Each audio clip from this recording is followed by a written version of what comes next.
It's Wednesday, April 10th, 2019, 36 degrees outside. Good morning, everyone. Tommy Goff, your morning mayor in the house, and happy to be here with you today. Shane Matobin on the line with me from Vancouver, British Columbia, and you're listening to the KMMS Morning Soapbox. And good morning, Shane. How you doing? I'm doing terrific, Thomas, and I'm doing that because it reminds me of watching television and having to go survive listening to people say Yeah, it's just amazing. I know. Oh, boy, I know. I say it way too much. no, you don't. No, you're a good American. Well, I'm trying to get better at it, but they still raise their ugly head every now and then. So yeah, you think you get on the phone to promote a book, you'd learn how to speak before you did it. Well, I don't know. Maybe writing's easier than speaking. What do you think? Okay, fair enough. All right, I'll go with that. All right. Let's take a look at our Gallatin Valley weather. Our weather is brought to you by Montana Murray Kennels, now providing high-quality Zalees, CBD oil, and topicals for humans and pets. So quite a deal there at Montana Murray Kennels. So get out there and check it out. We're looking for a high of 37 today. Snow showers still in the forecast, but they've diminished quite a bit. It's less than 50% chance of snow, so I think we're going to be okay. A lot of the passes, the middle of the country is going to get hit hard. They're going to really get smashed over in Kansas and Nebraska and those areas where it's already flooded, and they're looking for like 2 feet of snow in that some of those areas over there. It's really quite a nasty situation for them. What a scary combination, frozen water underneath snow on top. Yeah. Ooh, that's a giant pond. That it is, that's for sure. And also it's keeping the farmers out of the fields, and, that's going to bring commodity prices up considerably for a lot of things, wheat and corn and all of the things that are grown in our Midwestern breadbasket. But anyway, we're okay here. It looks like high of 37 today, overnight low of 27, and then Thursday we're looking for a high of 41 degrees, 24 the overnight low, and partly cloudy, just a trace of precip. There's also a little snow showers in the morning predicted for Friday, but no accumulation of any kind. 41 will be the high, 23 will be the low. Saturday looks pretty good, 48 for the high, mostly sunny, and 33 the overnight low. No chance of precip in there, no rain, no snow, no nothing. And 46 on Sunday, the showers return, less than an inch though, is predicted, 28 the overnight low. So that'll give you an idea of what's going on this week, up until the weekend anyway. Right now, Livingston's 35 degrees, and Manhattan is 36, Three Forks is 37, and Gallatin Gateway is 35. Ennis is 35, Gardner is 35, Big Sky is 28 degrees over there at the airport in Belgrade. It is 36 degrees currently, and that's the same temperature we are here in our lavishly decorated and appointed studios in downtown Bozeman, where this program originates. Every morning, with or without music, with or without anything, we're always here. So we don't care. How you say it's a lavish studio, but not equipped. Yeah, it's not equipped. Yeah. We don't have anything modern here. That's for sure. We're lucky we got mics. Yeah, there you go.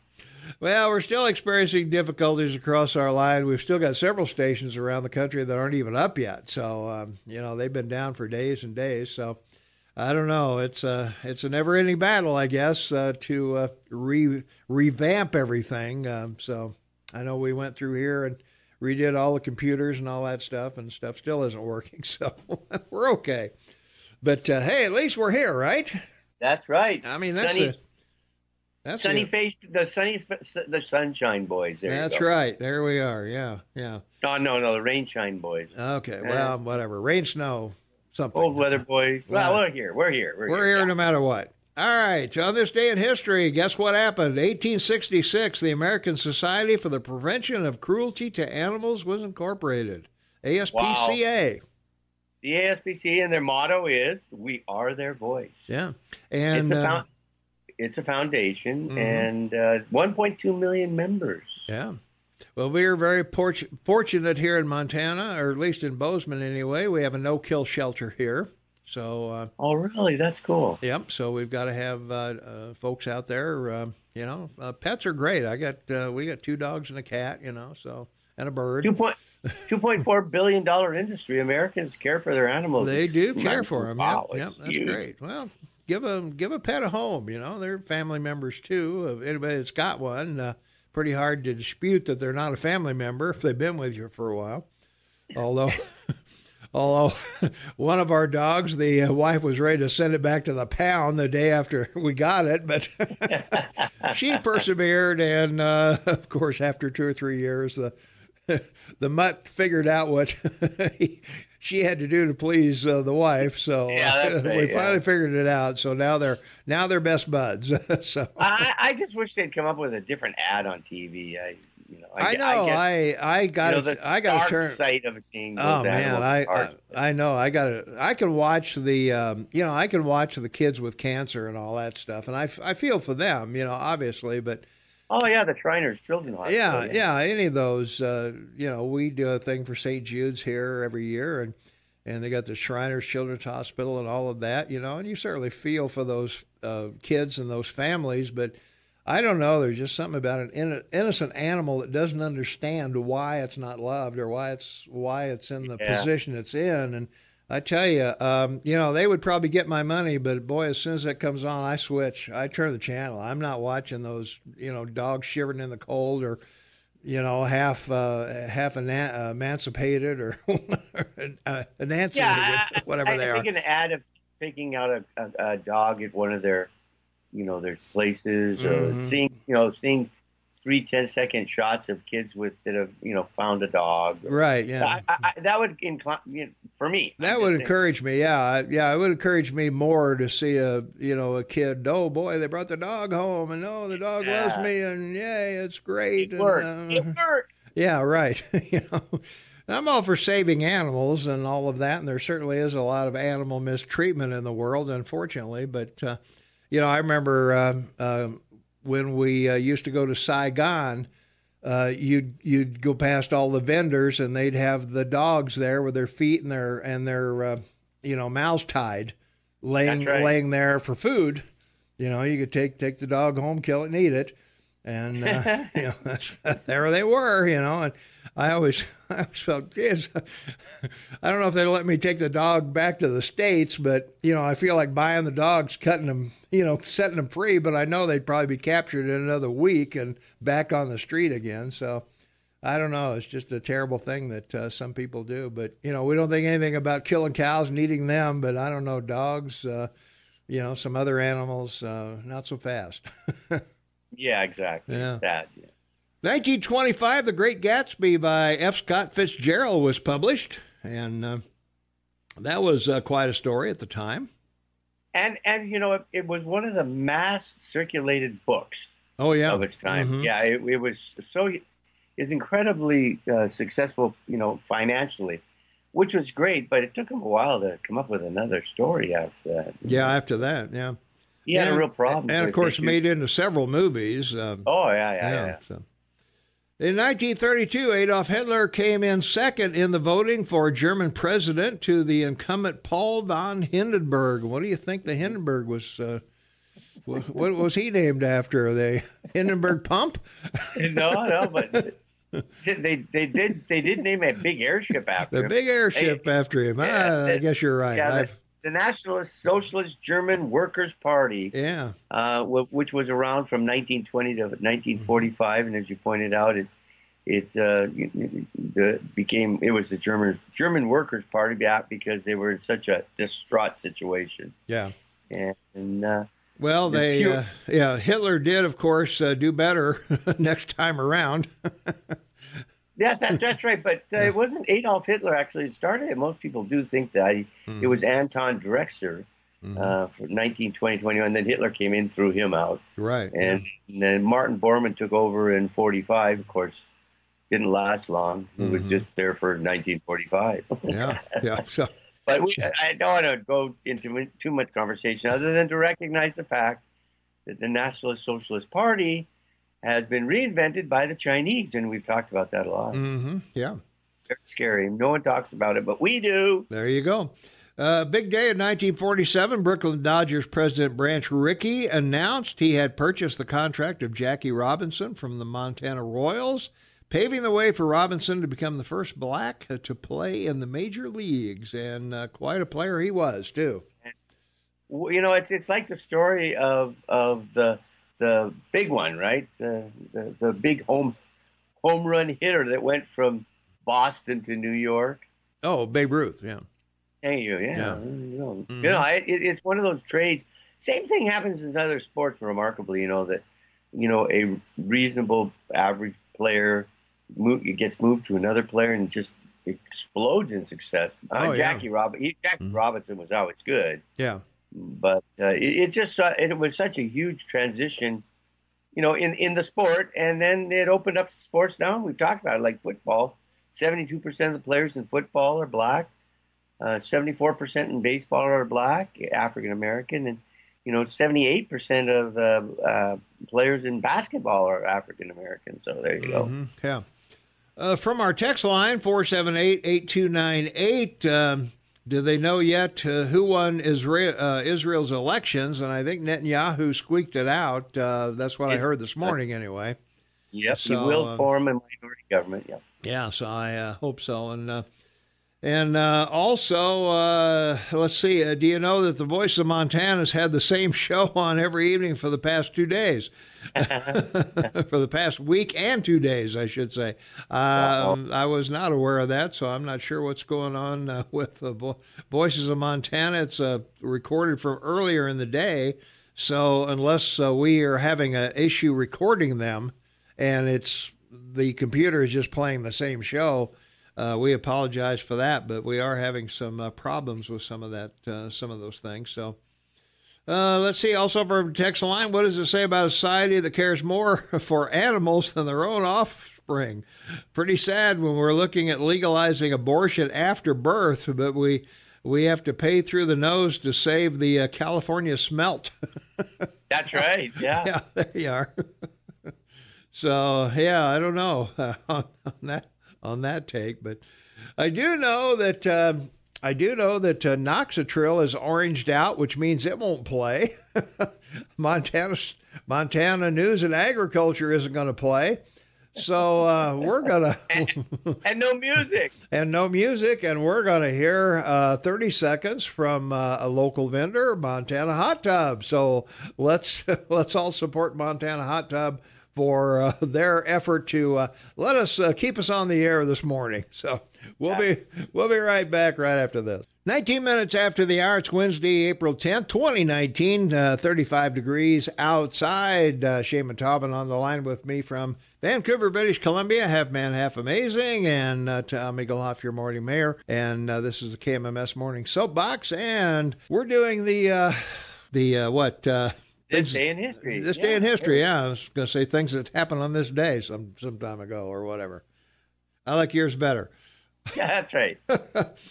Well, in 1981, imprisoned IRA hunger striker Bobby Sands won election to the British Parliament. So that was kind of a big deal back when the IRA and the Protestants and Catholics were going at it, and pretty tough time for Ireland back then.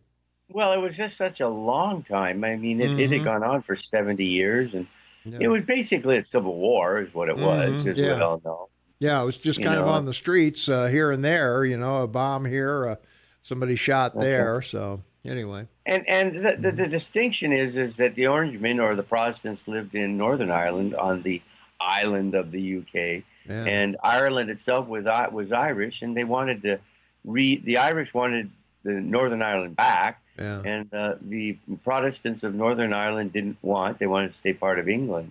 So, it was a religious situation, a religious civil war, basically. And they finally negotiated it out because why? The mothers of Belfast were tired of their children being blown up and killed. Yep.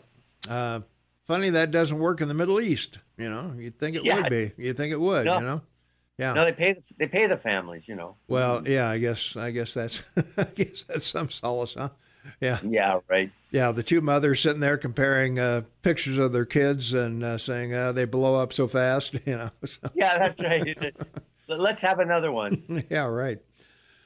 All right, 1992, financier Charles Keating Jr. was sentenced in Los Angeles to 9 years in prison for swindling investors when his Lincoln Savings and Loan collapsed, and the convictions were later overturned, Shane. So that was quite a story at the time. It was, and the reason it was is it was a commercial collapse of real estate in the U.S., unlike the residential collapse in '09. Yeah, it was when California, everybody was upside down in their home, and we just had the stock market downturn of '87. Correct, so that was still kind of we were licking our wounds for that thing. And it turned into a real mess because what basically happened is a group of men, including Charles Keating, had caught the attention of savings and loans in your country, which are restricted, or strongly restricted by the FDIC in your country to what they can invest in and not.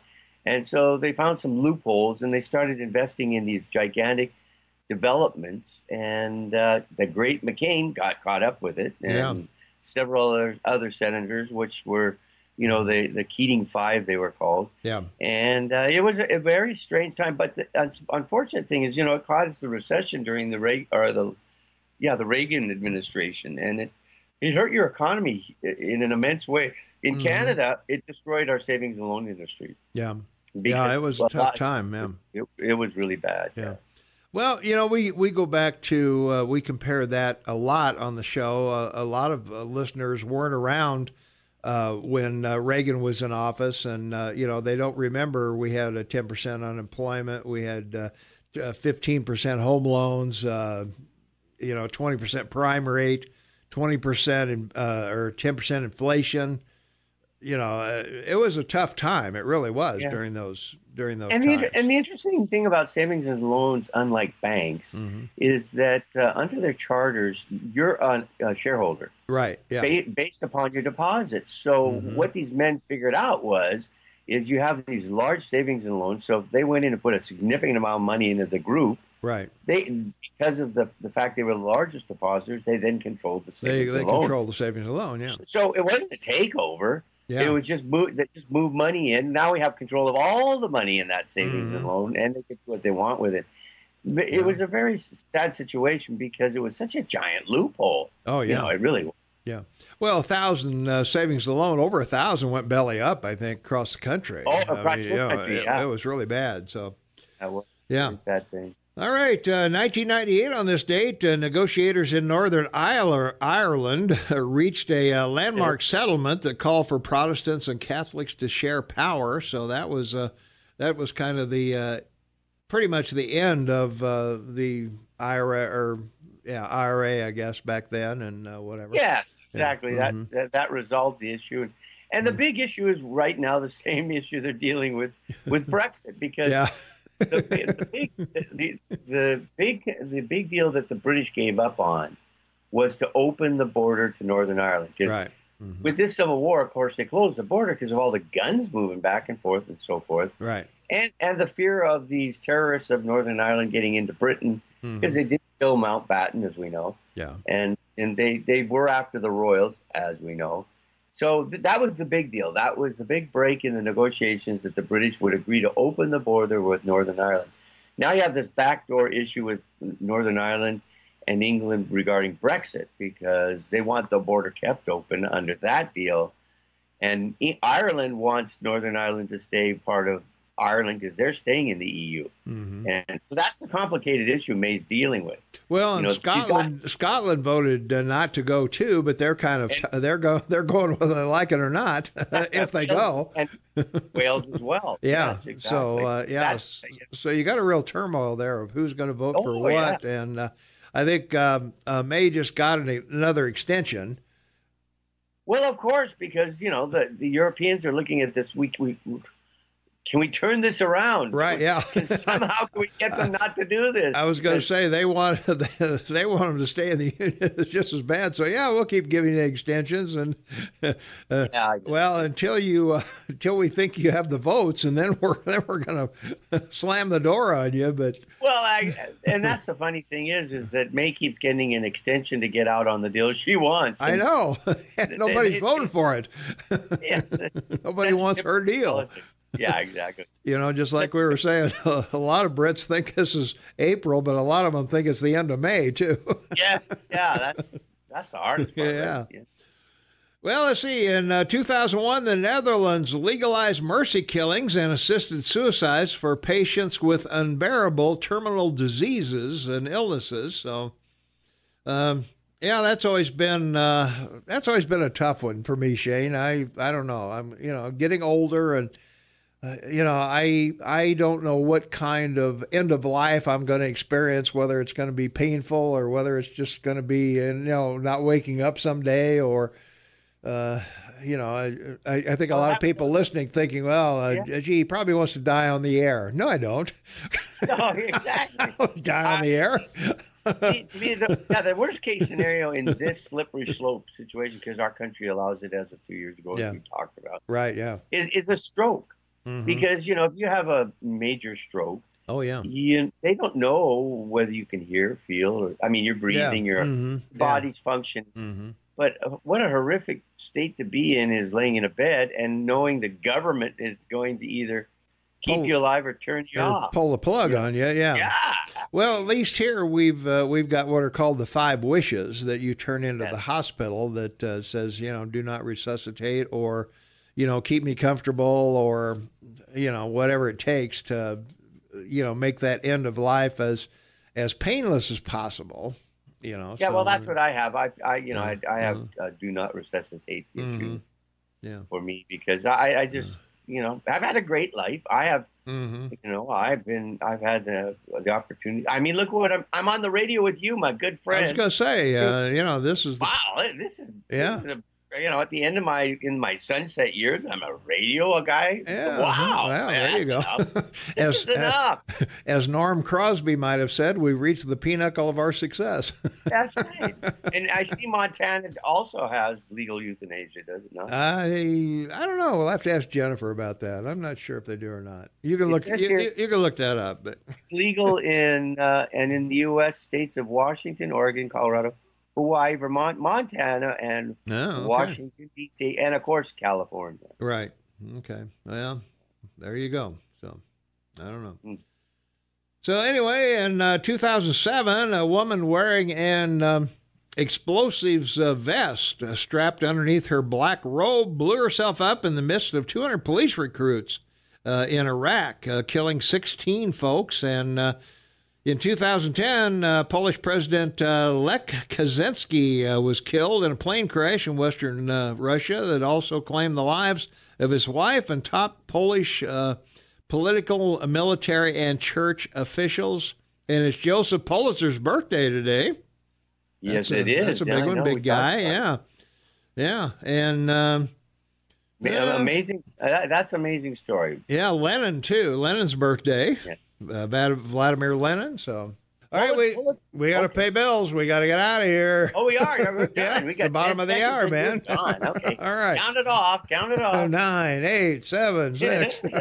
We'll be right back with more after this. 27 minutes for the top of the hour. Wednesday, April 10th, 2019, 36 degrees outside. Good morning, everyone. Thanks for spending your morning with Shane and I. Shane Montalban on the line in Vancouver, British Columbia. Half man, half amazing. Tom Eagleoff, your morning mayor, in the house, and you're listening to the KMMS Morning Soapbox. Mike McCormick is scheduled to join us at 8 o'clock, so, the market's been all over the place. We'll do a little market wrap-up around 7:30 when the market's open, and then Mike will continue on at 8 o'clock, and we should have the final results maybe from Israel by then. Everybody thinks it's going to be Netanyahu. The early count, I guess, seems to be in his favor. So yeah, with 120 seats, he's pretty much there with over 40, and so I guess the bottom line is who he brings in to form a government. Yeah, One of the interesting things is that this actually was the first time where the two major parties had enough seats that they could make a unity party for the country. Mm-hmm. But the fellow that ran against him quit the cabinet because he wasn't entirely happy with Netanyahu's conservative thoughts about how to deal with the Palestinians. Yeah. So we'll see what happens. It'll be interesting. But you should see the list on the Israeli website of parties. I mean, with 2 members, 7 members. Yeah, I mean, it's like a baseball card for a manager. I was gonna say, yeah, they're worse than you are in Canada. 17 parties with members in the Knesset. I mean, hey, that's what we keep telling people here. We should have a third party. Well, look at the countries that got 17 parties, and how many you got? 8 in Canada or something like that, or 6? We have 5. You got 5. Okay, yeah. So be careful what you wish for. Yeah, that's right. Just say, yeah, I'm the president. I won with 22% of the vote. Yeah. I'm excited. That's a mandate. That's a mandate, man. I'm ready to go. I'm ready to run. Well, local news, Renee Rejo Para plans to leave one of the top jobs at Montana State University. She leads the university's $131 million a year research effort, and she is going to Cal Poly in San Luis Obispo, California. And so we certainly wish her well there. It's one of the key accomplishments during her tenure was MSU regaining Carnegie One status as one of only 130 universities in the nation with very high research activity. So good for her. So we're sorry to lose her. Hopefully she'll be replaced by some competent person can keep that string going. Yeah, but you got every state has a state university and a university. Of course they do. So 50 states, 100. Mm-hmm. So obviously everyone has that standing. Well. Well, I don't know. Oh, I'm just saying. Yeah. Come on. Well, I don't know. I don't know that Cal Poly would be on a level playing field with California State and University of California. There's this great website called Open Books, and the average administrator at a university in the United States today makes $200,000. Oh yeah. Yeah, ours I think makes more than that, but and the average professor in the United States $250,000. Mm-hmm. And there are actually 5 professors in the last 10 years have made over $5 million with their book rights and their salaries and everything, and working as it's a great business to be in academia. It's big money. Big money. Yeah, no, it's in recent years it's become off the charts, boy. Some of these bigger universities, well, Yale and Harvard and all these guys have billions of dollars in endowment funds, and they're Harvard, just off the charts. $37 billion. Yeah, I know they're just off the charts. That's bigger than the GDP of like half a dozen countries. I know. Yeah, you go from there. So. Well, we've been talking about the Madison River from time to time here as that thing goes on and on. The executive director of the Madison River Foundation has resigned after months of taking harsh criticism from fishing guides and Ennis residents over her positions on potential regulations for one of the most popular fishing destinations in the country. Lauren Winthrop, who has held the position since August of 2017, announced her departure in an email to the foundation members on Friday. So, they're still having these talks and everything, and she said, I'm confident because of immense love for the Madison River and dedication to the protection of this blue ribbon fishery, a solution will be found that will protect this fishery for generations to come. And of course, one of the big problems is, a lot of people go there. And how do you make it fair for everybody? When you're standing shoulder to shoulder, throwing your line in the water, I mean, Yeah, on it can both be a gong sides, show. yeah, on both sides of the river, And, and well, and especially these beautiful rivers because they're not deep. no, they're not. Which makes them perfect for fly fishing. Mm-hmm. They don't have a lot of bush growth along the Right. banks. Yeah. So you don't have to get in the water to Mm-hmm. fly fish. Yeah. But you need a lot of room to fly fish. You do, yeah. You're whipping the thing around and Yeah, throwing it that's out right. there, and you need about 10 feet or more from the next guy, I think. Otherwise, Oh. you're going to be smacking each other with your rod. Exactly. So it's pretty, If not the fly. yeah, if not to fly, I was gonna say probably the fish can't get through the water with so many lures in there. They got to push the lures out of the way to swim. Yeah, So- exactly. So I don't know. So anyway, in addition to leaving the foundation, she's also going to leave the rulemaking committee. So in a letter to members, she wrote that she would submit a document for detailing her discussions with diverse stakeholders regarding the regulation of the river. So we're kind of at a standstill there. They're still talking about it. What are we going to do here when, because people are going to start fishing not too long from now if they aren't already. Exactly. So I would say there's probably people out there now, but I don't fish, so I'm not sure when licenses are or seasons are or all that stuff. So I just open the can and eat it, or There you go. Yeah, pick it up at the store, whatever it is. Well, and we talked about the. Shane, we talked about the. We got to take a break. When we come back, we're going to talk about the neighborhood conservation overlay district that the commission's going to impose on everybody again. So we have a long break here, 4 minutes. So hey, you can make your eggs, your toast, and heat up the coffee, and come back in plenty of time to hear all about the neighborhood conservation overlay district. So stay tuned. We'll be back.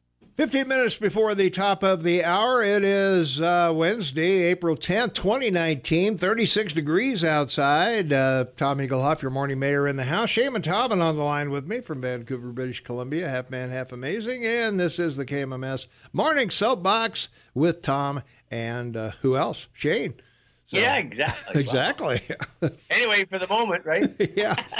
Well, after 10 months of a review, Bozeman's historic district boundaries will largely remain the same for now, though city staff have a long to-do list when it comes to ramping up the program that tries to balance the town's past with its future. So which dilapidated buildings are we going to keep, and which ones are we going to tear down, or which ones are we going to build around? So yeah, I don't know.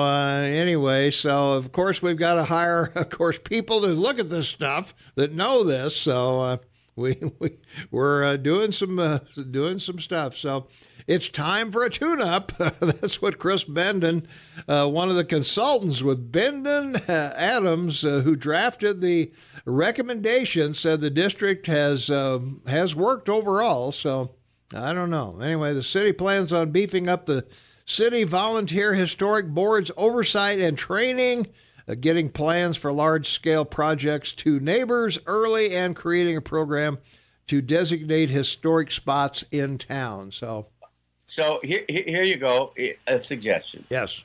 All right, you have a huge fund for building low-income housing, right? Okay. So you have the Story Mansion. I mean, this is an issue because of the family that helped build and start the city, and no one knows what to do with it. It's gone through, cycle after cycle is this and that. Mm-hmm. I mean, it's been everything. So in Vancouver, they had this issue with a lot of homes along the ocean front. And so what they did is the city agreed that these old homes, under the guise of should be saved, the facade, the front of it, right, was literally saved. Right. They couldn't tear it down, so they actually tore down the back. It's like a movie set, right? Okay. So they tore down the back of the house, and then they built a tower and used the facade and fixed it up as the entrance. So why not maybe consider something like that, where you take this and demolish the inside of it, and because they can do this, and you much build like they did with the White House in 48 or 49 or whatever when exactly they Truman gutted the White House and yeah. But in this case, gut it, keep the facade on 1, 2 sides, maybe 4 sides, and build a 5, 6, 7-story building for low cost housing. Yeah, I mean, it's great location. It's a great utilization of a property, and you still maintain, the history of the Story Mansion. So that's something they should look at. A little more expensive, maybe, but it can get done. Yeah. From our text line, Madison River doesn't have people so crowded they're bumping into each other, and it's all catch and release. So, okay. Well, as I say, I'm not a fisherman. I don't know, but I do know they were talking about the number of people that do go out there and camp and, maybe not fish, but also recreate in that area. So anyway. And most of the property on both sides of the river is private, right? I mean, it's all land. Yeah. So you have to have permission, I imagine, to get on the river. I would think so, yeah. Or permits or something, to camp and whatever. So. From our text line, 478-8298, oh, joy, I can't wait to see which condemned frat house we taxpayers will be on the hook for next. That's right. I like that one. Yeah, we're still on the hook for the Story Mansion, and who knows, I guess in perpetuity we'll be paying for that place. So. Yes. All right, we got to take another quick break here, 3.5 minutes, so you'll have time to eat the toast and eggs and everything that you fixed, back during the 4-minute break. So sit down and enjoy. We'll be right back. It is 7 minutes before the top of the hour, or 6:52 if you're left-handed. It's Wednesday, April 10th, 2019, 36 degrees outside. Jay Matavin on the line with me from Vancouver, British Columbia, if I can find the right button to push him up here. There he is. I am. I'm here. You're there. All right. And Tom Eagle up, your morning mayor in the house, and it is the KMMS Morning Soapbox, and we appreciate you guys coming along with us, and we're happy to be here, limited as we are. We don't have any bumper music, but who needs it, huh? We're not a music station anyway. We're a talk station, but I don't know. I do miss the music a little bit. Kind of gets you pumped. Get you pumped and going, It does. It's a good thing. Yeah, I don't know. I don't know. You know where we work. Here we are. Okay. Well, let's see. Another great news that we have to pass around to you. Boy, there's all kinds of things going on, Shane, that... The Spanish Peaks, they're going to buy a hotel for employee housing down in Big Sky. Spanish Peaks Mountain Club announced they're going to purchase the River Rock Lodge, 29 rooms there, so that they can have low-cost housing for their employees, and sort of a dormitory-style deal going on down there. So that'll be kind of fun, I guess, for those folks there. Get to live in a hotel while they work. So that's right. Well, what could be better than that? Kids in their 20s, their decade, the best decade of your life is your 20s. So that's what they tell me. You go out and you party with your friends and you stay with your friends and well. I don't want this to sound wrong, but you bunk. I was going to say sleep, but you bunk with your friends, and then that's a good thing. I got to say, with 29 rooms, they're probably going to double up somewhere along the line there. So, of course they would. Sure. I would think so. So, and then of course it'll be co-ed. Woo! Of course, probably, yeah. That's a lawsuit waiting to happen, isn't it? Don't get me started thinking about my 20s. Come on. Okay. I didn't get married till I was 28, and I had a good time. Okay. Well, good. Yeah. Let's see. There's also a measure that gives rural schools the option of hiring armed marshals as part of a package of education moving through the legislature. Maybe we can talk with Scott Sales and Steve White about that on Monday because well, one of the things they've talked about with the rural schools is that because we're such a big county, we're bigger than New Jersey. We've only got one sheriff and, deputies that it takes a while for them to get to a rural school. So that's why they're thinking that, there's plenty of police in Bozeman and probably Livingston and, schools like that, Billings, Helena, Great Falls, whatever. But, if you're out in some school in one of the smaller counties or something, boy, it's tough to get there. So, or one of the more remote areas. Time consuming. Yeah, time consuming. Yeah. Well, if you're going to Big Sky or West Yellowstone or places like that, it's sometimes tough to get there in a timely manner, depending on where you start from. So anyway, the bill was supported 29 to 21 and was assigned to the Senate Finance Committee to consider the cost of the law. And so we'll ask Scott Sales about that since it's in the Senate now. He would be aware of what's going on with it and know where it is and all of that. So I think it's a good idea as long as you got a trained person doing it, somebody that knows what they're doing. I think it makes sense to, your chances of a rural school being shot up. I don't know if that's a better chance than a city school or not. It seems like most of the shootings are in bigger cities, bigger areas. So I don't know. I don't know when it comes to Montana. And, the other thing is that I think another reason we don't have as many as we do is that, almost everybody in Montana is armed. Well, that too. And the other issue is I think that as a social issue, which I think we're talking about here, the most likely villain in this situation is somebody that's very unstable. And I think people tend to be more inclined to want to be watching their neighbors or friends to make sure they're not, if they have a breakdown, marriages in particular, Sure. Very often they go after one another, but you never know. But I think that the rural situation in your country isn't bad, except for one thing, the drug problem. Yeah. And, that adds to the psychosis of people. And that's the danger you have in the rural areas. Someone bent because of the drug addiction they've suffered from or something and regrettably takes this out, on a school. And that would be the worst thing, the worst case scenario. Yeah. From our text line, 478-8298, online schools, brick and mortar, are obsolete. And I wonder if we will have more schools that are by computer, even in the high school and the elementary school areas. I don't know, with both parents working, I don't know how that works. It might, I don't know. It works in college because, you're more mature and you know what's going on. And so, well, and one of the largest lobbying groups in your country, in every state house, every city, are the teachers' union. Oh yeah.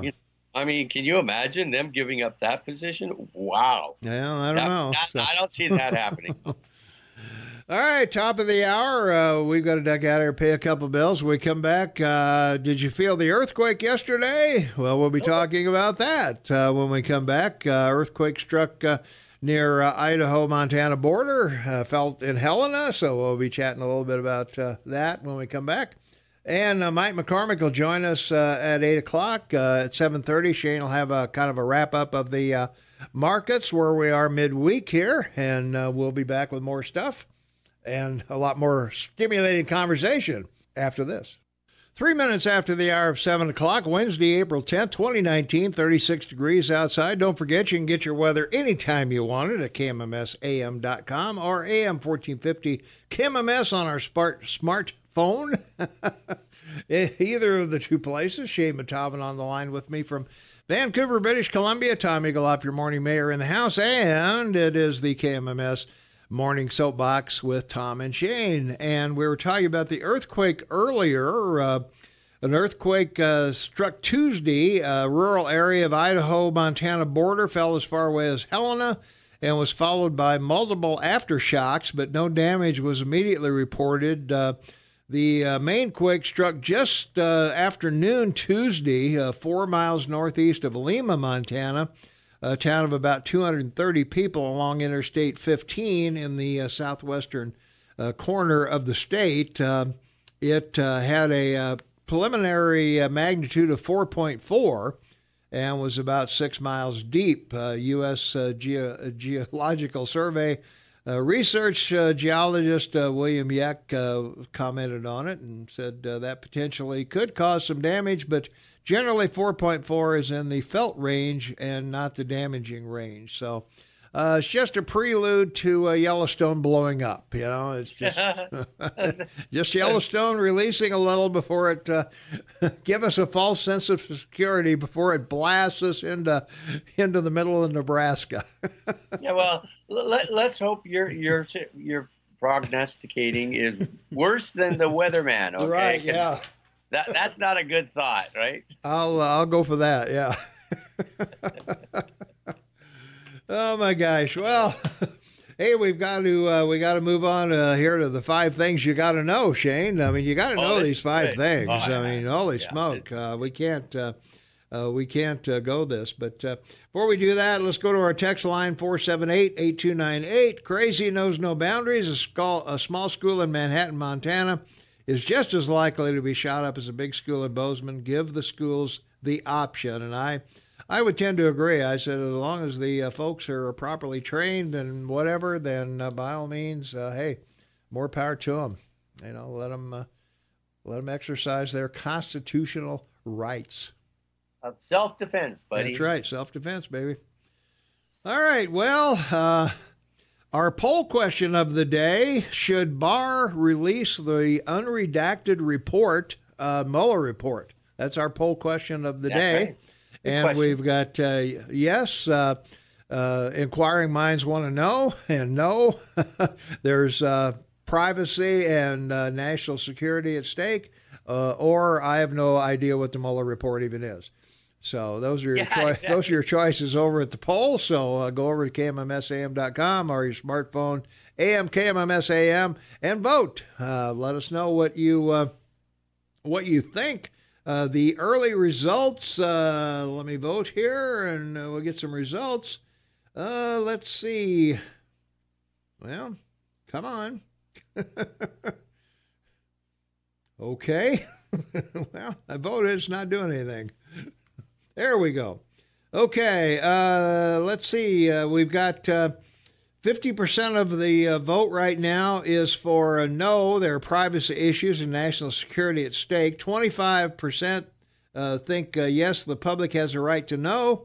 And 25% say, let's see the redacted report and then move on. And I have no idea what the Mueller report is. It gets no votes so far. So, so 50% no. The privacy issues are paramount. So we'll see how that plays out. It's still early in the voting. So get over there and vote at KMMSAM.com or on your smartphone at AM 1450 KMMS. And we'll be happy to entertain your votes there. All right, 5 things you need to know. Well, of course, the first one is that Mueller says, or Barr says, he's going to release the redacted report within a week. So sometime next week we should know, and we'll see how Congress, the Democrats, react to that. Well, you already know how they'll react. Well, yeah, we do. Yeah. We pretty much do. It's a sad commentary, to be honest with you, because. I watched, because of what we do, I watched his entire sitting there before the House Appropriations Committee. So this is about this is about the budget. The funding. Oh my God. Anyway, funding his department. For this next fiscal year, and of course they couldn't do that. Well, there were some questions about it, But it was very sad because, here you have your Attorney General having to explain to members of Congress what the law is, which, that unto itself sort of sad. And then having to literally say to Congressman, I don't understand the premise of your question because I've already answered this. And I've told you what can or cannot be legally provided. Right. But I'm happy to sit down with the chairmans after it's released and, come up with some understanding if more needs to be seen, how to go about it. The other thing that I found about it was interesting is they don't want to call Mueller up there because he'll make them look even worse.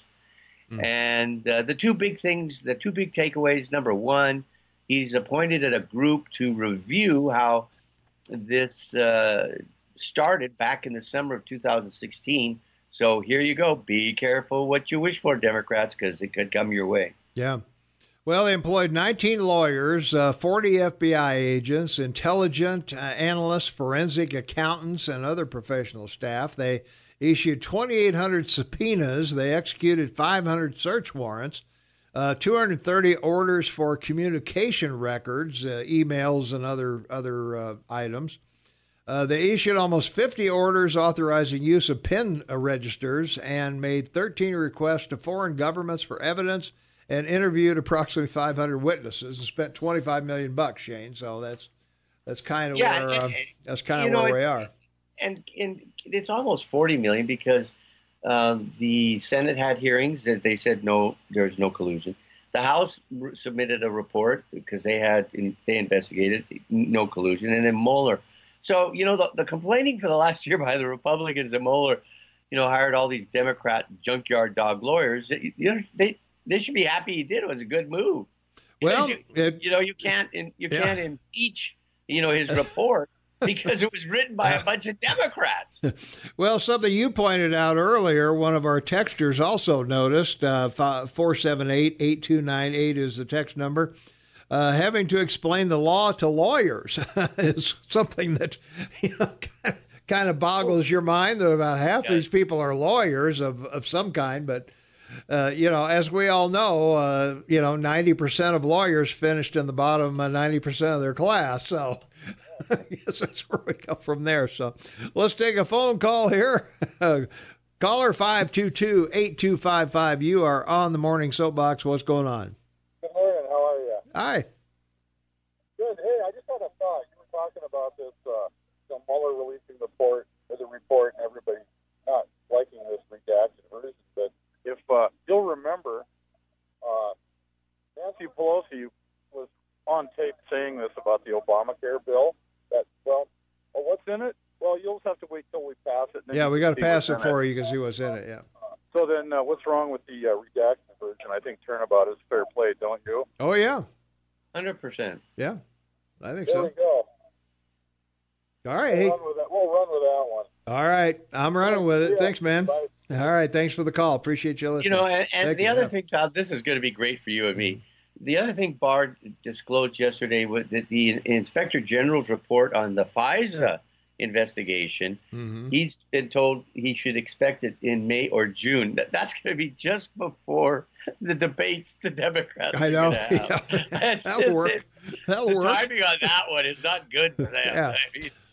Well, also, Fox is going to have a town hall with Bernie Sanders on Monday, the 15th, tax day of all times to have that. And you might go over to our website today, KMMSAM.com, and read my blog on Trump's tax returns, because I do have a copy of Bernie's tax return in there. He's going to release a new one that claims he's a millionaire because of book sales. So we'll see.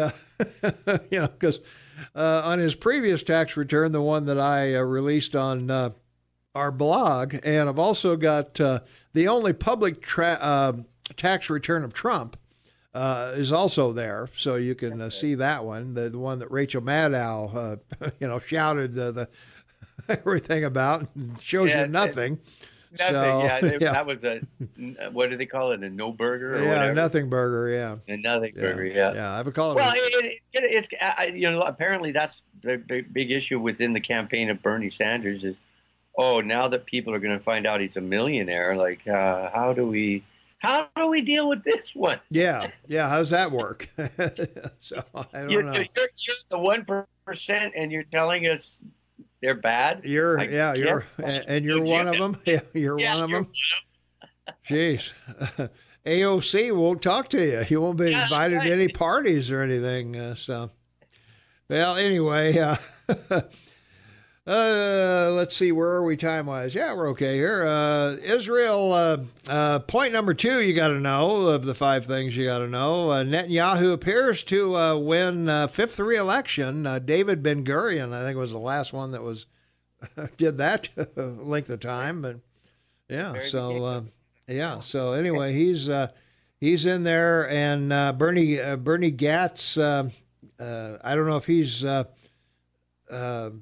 conceded yet or not, but anyway, we'll see. But anyway, Netanyahu's party is projected to win 35 seats, so we'll see if that's enough or what he's going to do with those 35 seats. But for the listening audience, here's the interesting thing: 120 seats in the Knesset. Mm-hmm. They each win 35. That's 70. So there's 50 seats in small parties, right? Right. Yeah, they're left over. 2, 3, 5, you know, like mostly religious parties. Yeah. So the reason they say this is because Netanyahu, he's great about negotiating with all these small parties, and he's worked with them for 10 years.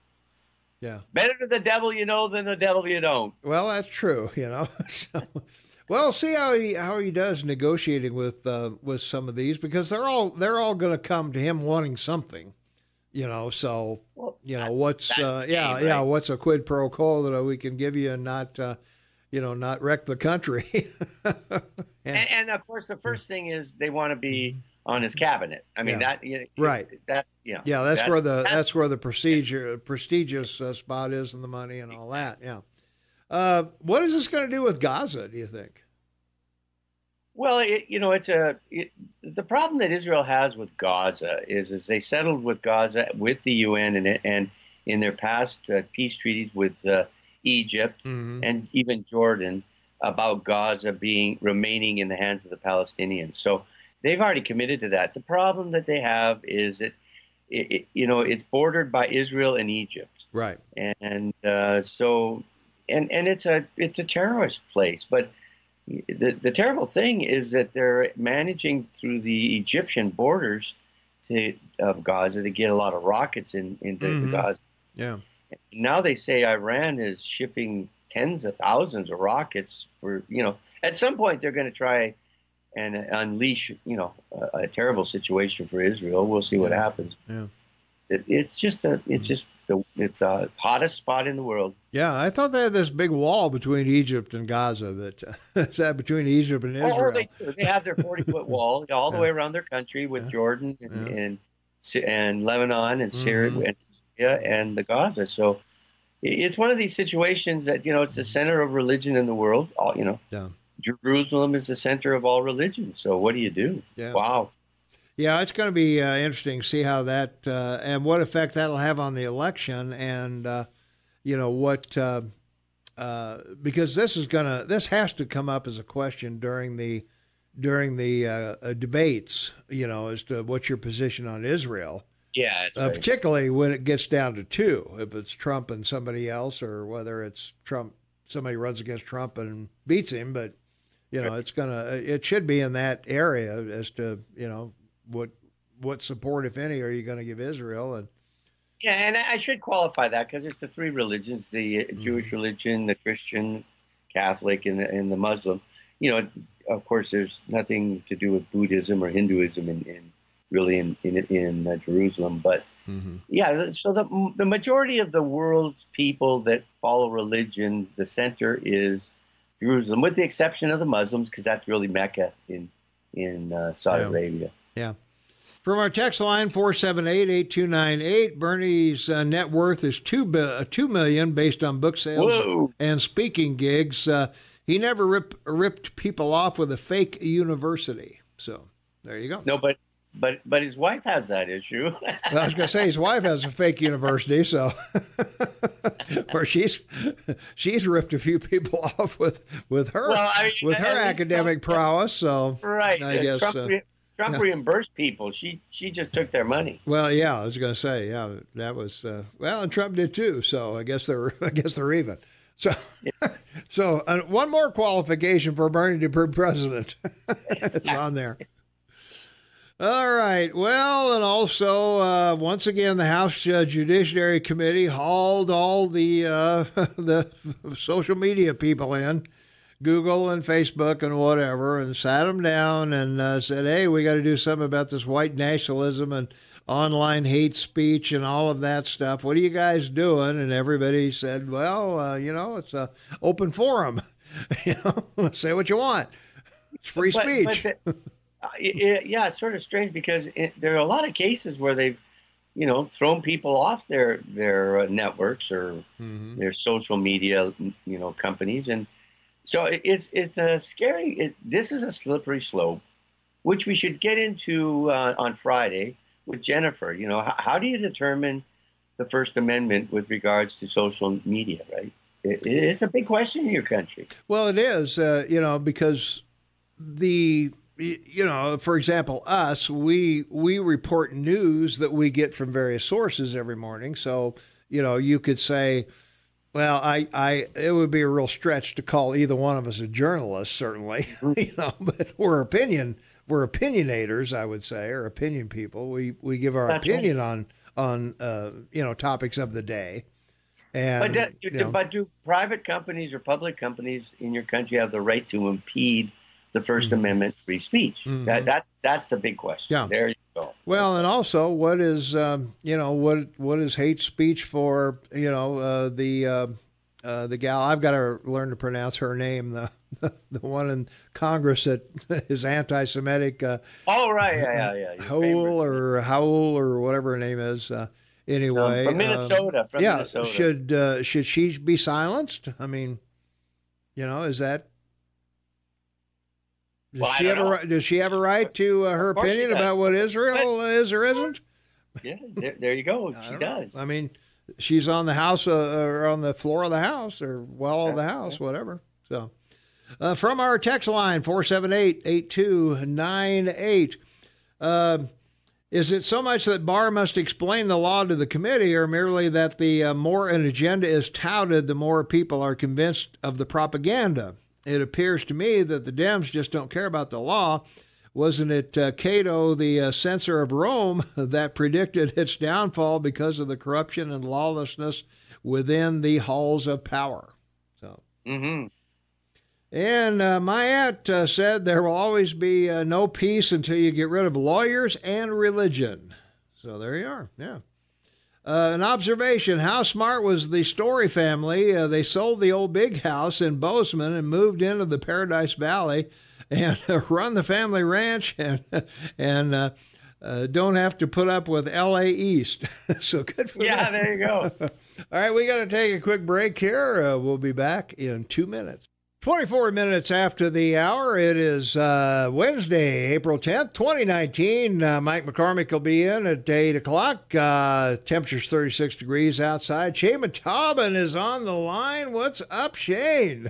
Well, I just wanted to follow up on what we were just talking about and let our listeners know that on April 5th this month, a Canadian tribunal fined a gentleman by the name of Bill Watcott $55,000 for expressing Christian views on transgenderism. Wow. Walcott called a biological male who identifies himself as a female a biological male, and that was his crime. He called a male a male. And, it's interesting, too, and the reason I mention this is because this is coming to a city near you. New York City is calling for fines up to $250,000 for misgendering someone in the workplace. Right. They put that in place in 2015, and they've got about 30 different genders, I believe. And yeah, that's right. And I think we're up to 300 genders now. 300 genders are out there. So. And it was in 2016, a transgender school teacher in Oregon won a $60,000 settlement from a school district after co-workers allegedly failed to address the teacher by the proper gender pronouns. So, in other words, they should call her, not he. Okay. There you go. So, all right. This is an issue that's Z or whatever, something like that. Yeah. Not you. Okay. Whatever. From our text line 478-8298, Shane and you are influencers. I don't know. Do we influence people? I don't know. No, informers. I think I'm not trying to convince you that my way is the only way. Otherwise, I'd argue with you every time everybody that called, I would say, "You're stupid. Get off my phone." Yeah, but I take great pleasure in disagreeing with you. Well, sure, yeah, and we do disagree sometimes, and that's fine, And that's fine. Yeah, that's okay. Also from our text line, 478-8298, Bernie Sanders' philosophy is in order to beat the 1%, you have to be the 1%. That's well, there right. you are. There, now. See, that's how it works. You just got to be the right. You got to be the right one there. So yeah, and where's the investigative reporter in the U.S. looking for that warehouse of Bernie's books that were bought by some liberal left guy, to make him a millionaire, and they're sitting in a warehouse. That's the story. Go out and find that situation. Yeah, I don't know well, you wonder because. One of the things that makes New York Times bestsellers sometime is all the bookstores buy them, and so you look at the number of books sold and whatever. So I don't know. Anyway, it's I don't know. Being a best-selling author, I found out that I was one when my third book premiered right ahead of Martha Stewart on. Amazon. Go. All right. So I was only there for about 6 days. She's still there probably, but I was out of there pretty quick. The righteous Eagleman has the right to be proud of being on the New York Times bestseller list. Well, it wasn't the New York Times; it was Amazon. Yeah. All right. Well, that's just good. Yeah, I wasn't on. Yeah. Yeah. So I can take a little claim there, but not much. Well, you have to take a claim because people that's true. Are reading. Well, that's what I mean. Is it's pretty easy to call yourself a bestseller if you've ever been on one of those lists. There's the bestsellers of today, and you're off of it tomorrow. But hey, I was a bestseller, so there you go. Yep, you should print that off. Print that off and hang it on your wall. There you go. My next book's on basements. I hope it'll be a bestseller. That's so funny. Anyway, let's get back to the 5 things you need to know. Well, let's see. Magic Johnson steps down as Lakers president. He didn't want to mess with anybody's future, cut players or add players or whatever. He says it isn't fun doing that. So held an impromptu news conference and said he thought Luke Walton should be fired as coach. This is the end of a dismal season for the team, and particularly when they picked up LeBron James. You thought might be a little better than that. Now James was injured for a while. You can't put all of it on one person. So. Anyway, we got to get out of here. And that's right. Yeah, because it's the bottom of the hour.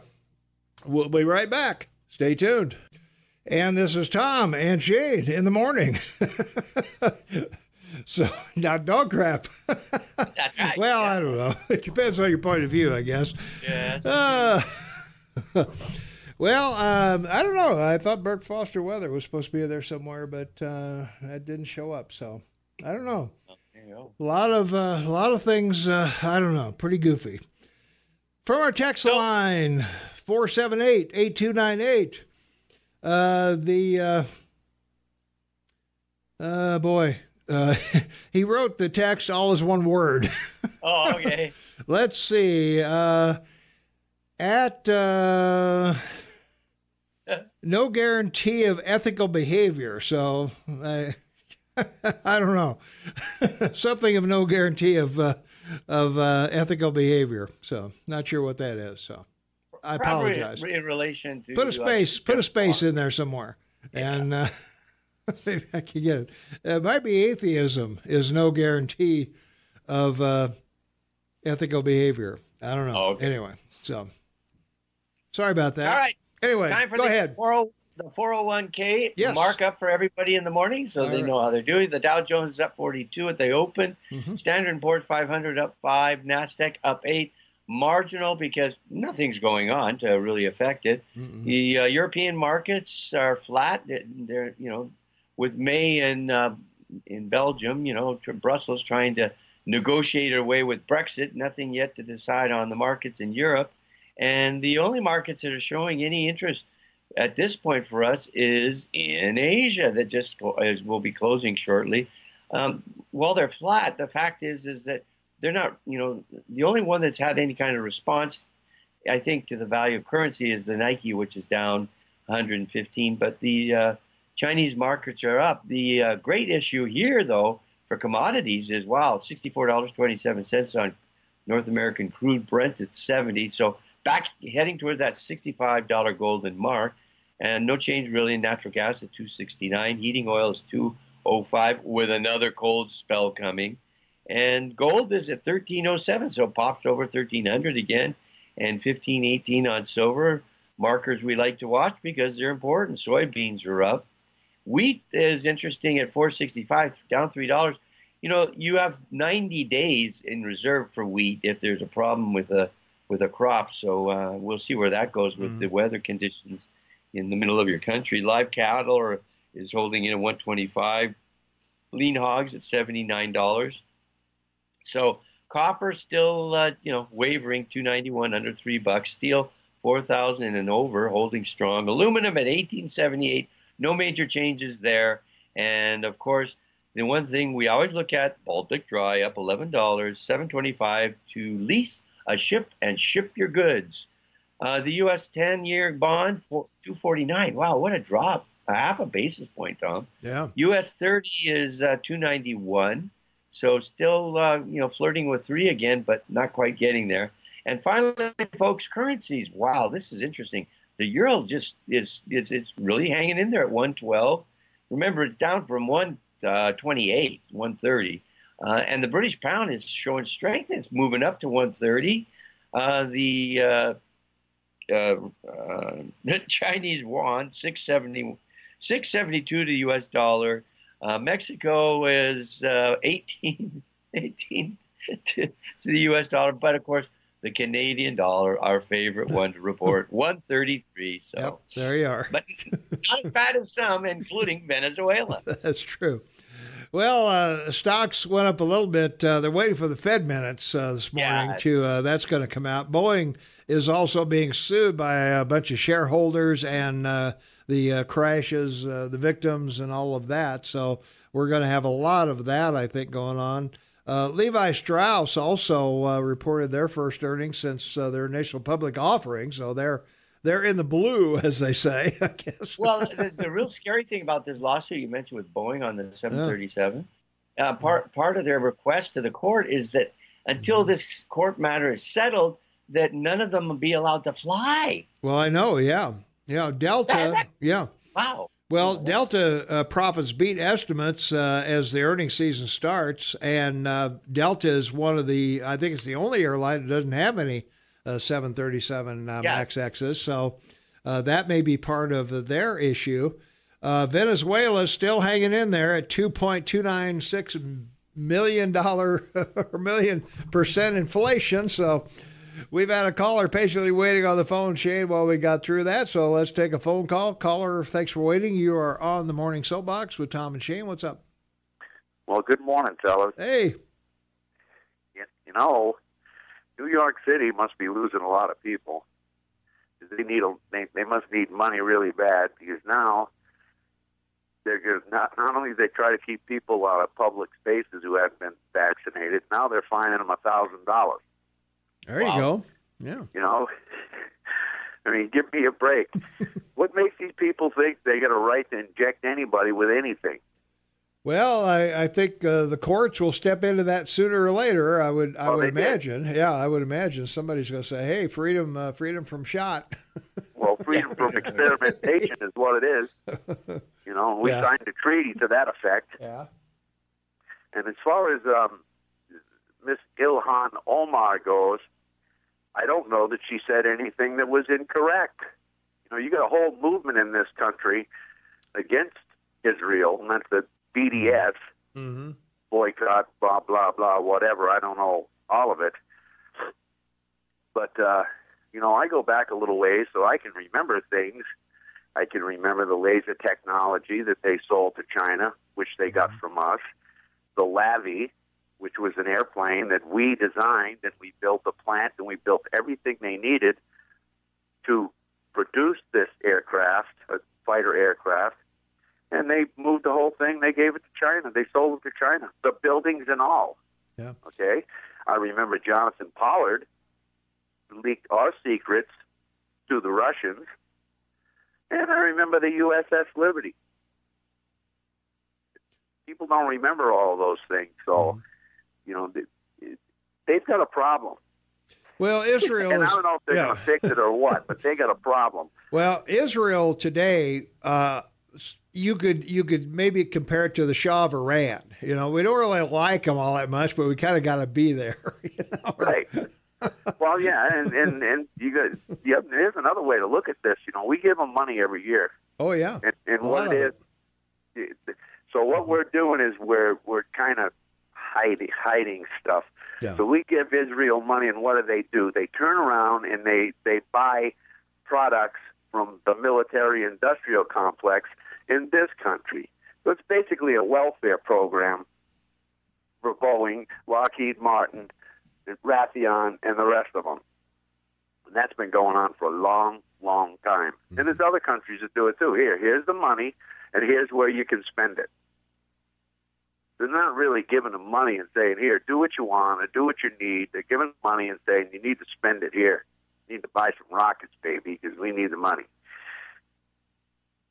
And I think people need to realize what exactly is going on. Well, I think so. And do you really think they ever will? The people? Yeah. Well, no, because it's sort of a moot point. Sort of a moot point, isn't it? Well, that doesn't make it right. No, it doesn't make it right. It just makes it a point. Right. Well, I'm doing my best to educate some of these people. I don't know. I think you're an influencer. That's what I think you are. No, I'm an insurrectionist. Oh, okay. Because if we don't do something pretty soon, it's just slipping away. If people didn't think the federal government was corrupt before, after the last 2 years or 3 years or whatever it is now with Trump, you got to change. You got to change your mind, or at least think about what's been going on here. Yeah. And as far as the people go, they've been dumped down for years.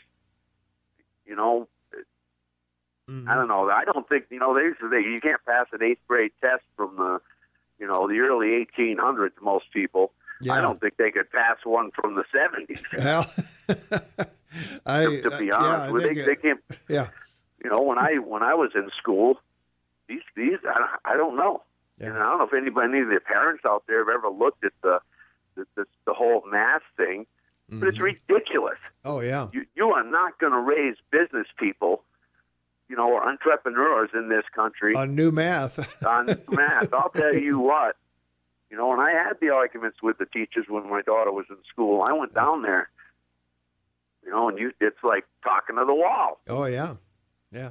Well, they're kind of locked in because they used to teach information at schools that you needed to succeed in life, and now all they teach is a standardized test that you got to pass.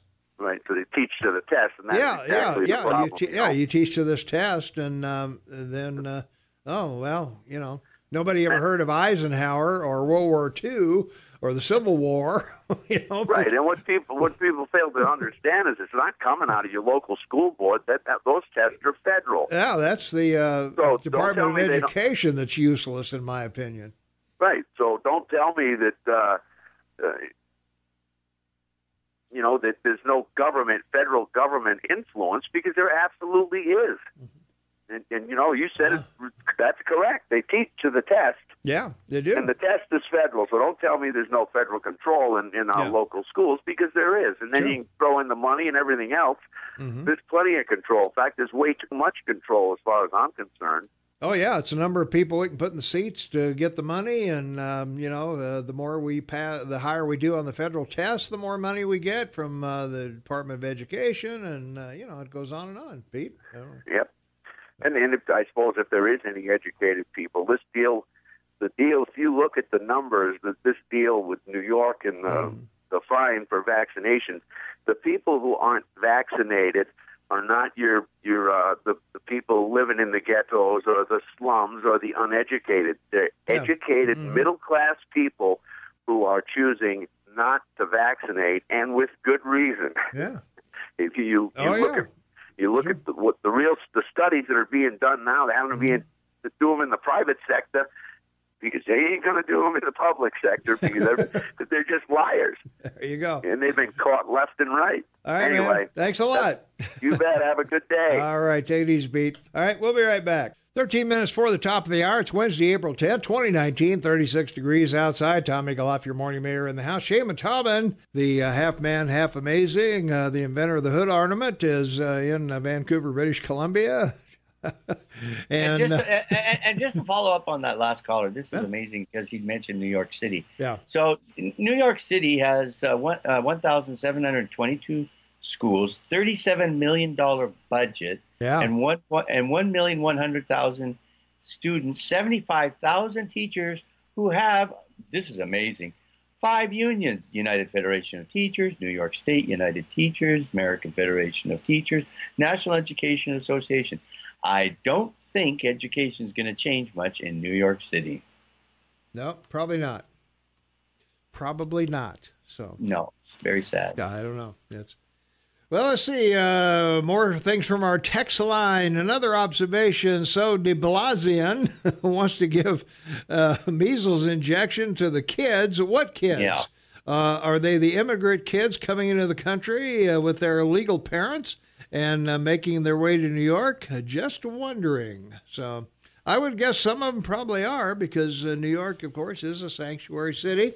That's right. So that may be that may be part of the reason of this outbreak, because you've got unvaccinated kids coming into New York City, which is a sanctuary city. And, I don't know why you don't have them in L.A. You'd think you would have outbreaks there, as well as San Diego and Phoenix, all of the border states. Well, and I'm going to change the word today because no one else will. That's, in this business.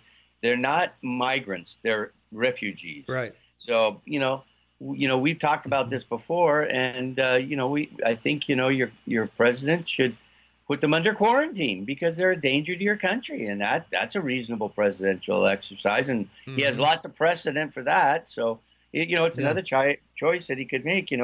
Get all those FEMA trailers down there and put them in quarantine for 6 months. Well, again, what is the cost of that, Shane? That's well, look at the cost now. I mean, you're spending. Well, that's what I'm saying. You're robbing Peter to pay Paul, sort of, to speak of. So, if you pour more money into the border, does that increase the deficit, or do you pull it away from some of the programs? And as the president was saying, declaring an emergency, he's going to pull some money from somewhere to pay for the wall from some budget somewhere. That's right. Can't just say, okay, you got $5 billion, run with it. Well, yeah, but he's shaking up that whole agency. There was the fellow that he was going to appoint, the assistant. Right. He's resigned. Mm-hmm. So I mean, there's going to be a lot of talk from all that. There will be. We got to take another quick break. We'll be right back. 6 minutes before the top of the hour. It's Wednesday, April 10th, 2019. 35 degrees outside. We're looking for a high of about 42, I think, something like that. So Shane Matavin on the line with me from Vancouver, British Columbia, half man, half amazing, and Tom Migueloff, your morning mayor in the house. And looking at our poll question of the day, should William Barr release the full unredacted report, Mueller's report? And yes is winning out, Shane. We're at 52%. Yes, the public has a right to know everything. No is in second place, 25%. No, there are privacy issues and national security at stake. And number 3 is 22%, and that is let's see what the redacted report says and then move on and see if we want to see more. Or I have no idea what the Mueller report is, has no votes. So there you are. It's a good poll question. I think it's a great one. Should we have a poll question as what the Ethos Insurance couple is going to do for the rest of the night? I don't know if I can handle that or not. That's a little much. So. All right, from our text line, 478-8298, build a big tent city with pink jumpsuits for the refugees. Maybe that's an idea, you know? There you yeah, go. like Yeah. Joe Aparo did in down in Arizona. Put all the inmates in pink jumpsuits and Put them in pink. That's it. That's it, man. That's the color that'll demoralize you. I guess. I don't know. Maybe. I guess you'd have to look at their flags. Maybe have some pink and. We'll have to look up the Honduras, the Guatemala, and the El Salvador flags to see what colors they are. So. Anyway, put them. Well, it's just one of those political policy issues that the Democrats have stepped on the wrong side of it. Now I don't know why, because, it's. They were before they're against it. Wow, it's an amazing concern. I mean, for your president to have to remind everyone again that when the media came out with that story about separating families and putting children in cages, and the pictures they put on the networks, a year ago about it, were pictures from the Obama administration. He's the one who set that policy up, and it's Trump that's reversed that policy and not doing it once he found out about it. So, these are the kinds of things that I'm glad you and I get a chance to talk about, because no one does. Amen to that. Let's take a phone call. 522-TALK is the number, 522-8255. Calling on the Morning Soapbox with Tom and Shane. What's up? How you guys doing? This is Aaron. Hey, Aaron. So you guys got 50% saying that they should release the full unredacted report. 52% so far. So that's it's an early vote. It's an early vote. Yeah. Some of those have got to be conservatives. I would say they probably are. Yeah. Just some of them. That's amazing. So we have a law that says he can't do that. Right. So you have both sides of the aisle, conservative and liberal, right, whining about the liberals are currently whining about that Congress has the right to see his tax returns and it has to be released. And Trump's breaking the law by not doing that. And those same people are saying, release the whole report, but the law says you can't. I don't care what the law says. Conservatives are saying we have immigration laws. These people can't just come walking in here and breaking our laws. We need to follow our immigration laws. And then they're saying, we need to see the whole report, whether the law says so or not. Right. Does any of the people listening to this radio station in Bozeman, is anybody non-hypocritical? Yeah. I mean, seriously. Well, we have marijuana. I can't stand 90% of the conservatives because they're two-faced liars, most of them. Well, they are missing a backbone. I will tell you that for sure. Jesus. All right. You guys be good. All righty. Thanks for the call. Right, all right. Thanks much. Yeah. Well, just in time because we're up against the clock at the top of the hour. So, for the benefit of people who may not know that William Barr is restricted by law from releasing some of the things that were grand jury testimony is secret and for a reason because, it's information. There's no cross-examination of witnesses. It's a witness going in and telling a grand jury, and the grand jury decides, do we believe this person or not? And that information is then used to further an investigation or to, it's not used necessarily as proof because that person may not want to go in front of a jury and say the same thing. So they're protected by privacy of the grand jury, witness names and all of that. But if all that's redacted, then why have grand juries at all? They just might as well be open to the public.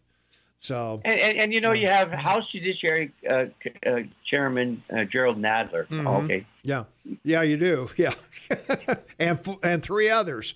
Yeah. We'll talk about that when we come back. Mike McCormick will be in the house, and we'll see everybody back here. Also, don't forget to vote in our poll. Should the Mueller report be released unredacted, go to KMMSAM.com and vote, or go to our smartphone app, or AM 1450 KMMS, and vote over there. And we'll be back with Mike right after the news. So stay tuned. It is 3 minutes after the hour of 8 o'clock, Wednesday, April 10th, 2019, 35 degrees outside. Shane Matavin on the line with me from Vancouver, British Columbia. Tom Eagleoff, your morning mayor. And we want to welcome to the KMMS Morning Soapbox with Tom and Shane, the inimitable, the unflappable, the amazing and talented Mike McCormick of McCormick Financial Services. Thank you. You're welcome. Thank you. Good morning, Michael. Hey, happy hump day to you, Shane. Indeed. All right. And springtime. Okay. Laptop is down from our text line 478-8298. Laptop is down. I vote no. Follow the law. I'm a conservative, so there you are. All right. So our poll question of the day is, should they release the full unredacted Mueller report? Oh, my gosh. So Wait. Yes or no, or release it and then see what happens. Or, I don't care about Hillary's emails. I don't care about the Mueller report. all right. Am I superficial on this one? Only you would be concerned about it if it affected stocks and bonds and Correct. currencies. I sure would. We got Fed minutes coming out. I know. We've got a tax deadline coming up on Tuesday. Yeah. A lot of people thinking about their money right now. A lot of people, maybe scrambling. Yeah. Maybe trying to figure out how to make it all happen. Maybe being hit with, hey, here's a bigger bill than you expected. Yeah. How do you cover it? All those things are normal. Whether you use a CPA, whether you use TurboTax, I guess I don't know the percentages or H&R Block, sort of the in-betweenish sort of move there. A lot less refunds coming, but there's still plenty of people saving on taxes. There's still plenty of things that people need to know about the different levers that they can pull on how to mitigate the taxes. Bottom line is the IRS always gets their money. There's deferral, and that just means you pay them later. Well, I was going to say, in case people don't know, the tax day is Tuesday the 17th. 17th, yeah, because, the 15th falls on a Sunday. Right. And also there's a D.C. holiday on the 16th. Okay. So that's why it's going to be on the 17th. Good for them. So, Kids, only in Washington, D.C. is this holiday. Kids are out of school on Thursday and Friday. I don't know if that's like a holiday or what. I don't know if that's good or not. But anyway. But I've been helping people. I get calls from CPAs and from people saying, okay, I'm told I need to make a contribution. I'm told I need to set something up. What's happening here is that your accountant's saying, okay, well, you had a good year, and we do want you to save for retirement rather than do the buy the new truck thing. If you buy a new truck, you still have to pay for the new truck and the financing and all that. Yep. And so they rather have you take money and put it from one pocket into the other pocket by saving for retirement and deferring taxes. Usually is the plan. Now there's the traditional IRA that is pre-tax. If you make $50,000 and you put $5,000 in, you get taxed on $45,000. That $5,000 grows tax free, and then when you take it out, you do pay taxes as income on all that amount. The Roth IRA is after tax. If you make $50,000, you make a $5,000 Roth contribution. You're still taxed today on the $50,000, but that $5,000 you put in the Roth, it'll grow and it'll never be taxed again.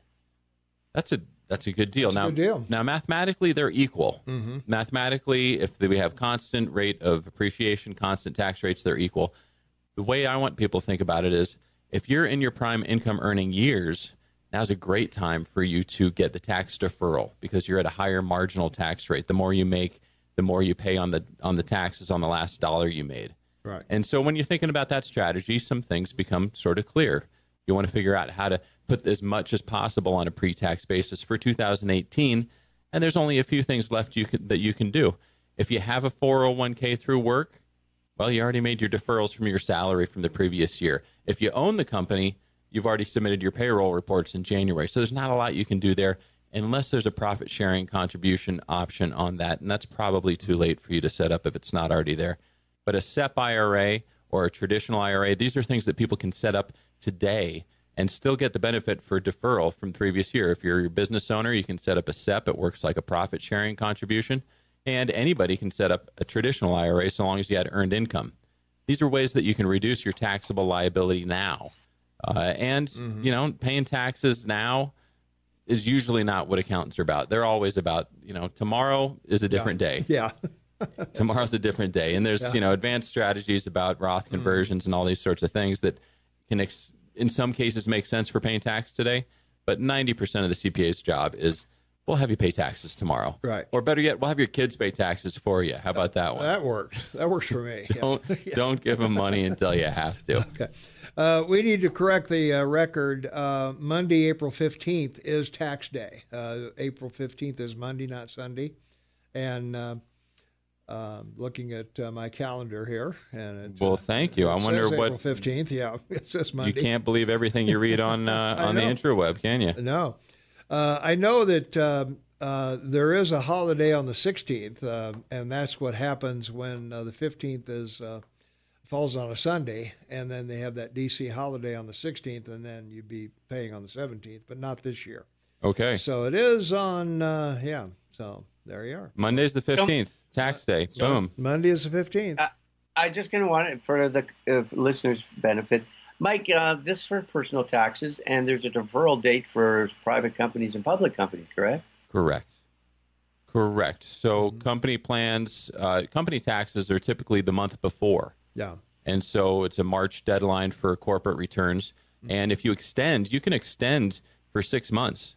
And you can extend really without a penalty so long as you're not, starving the IRS. If you're paying them what you think they deserve on time, you can wait to file your taxes. Yeah, you can make a partial payment or whatever, something like that. Exactly. Yeah. And so if it's one of those things where you're waiting for, your partner and your brother's CBD oil business and you haven't gotten the K1 from it yet. Right, yeah. And so your taxes are incomplete. It's okay to punt. You just want to have a conversation with your accountant and make sure that you're paid up for what you expect to pay now. Otherwise, there'll be a penalty that'll be assessed. And you can extend all the way to October personally, September for your corporate. And the other benefit for our listeners, too, is that public companies in particular that make big news about their quarterly reports aren't audited. Only their year end is audited. So that's a big thing, isn't it? Mm-hmm. It is, Shane. And audits, it's a hard thing, right? We're understaffed at the IRS. Yeah. And so oversight is, and I was listening to a good report on this morning, is that, in the old days, people owned shares of companies and they voted and they read the reports and there was good corporate governance that happened within the company.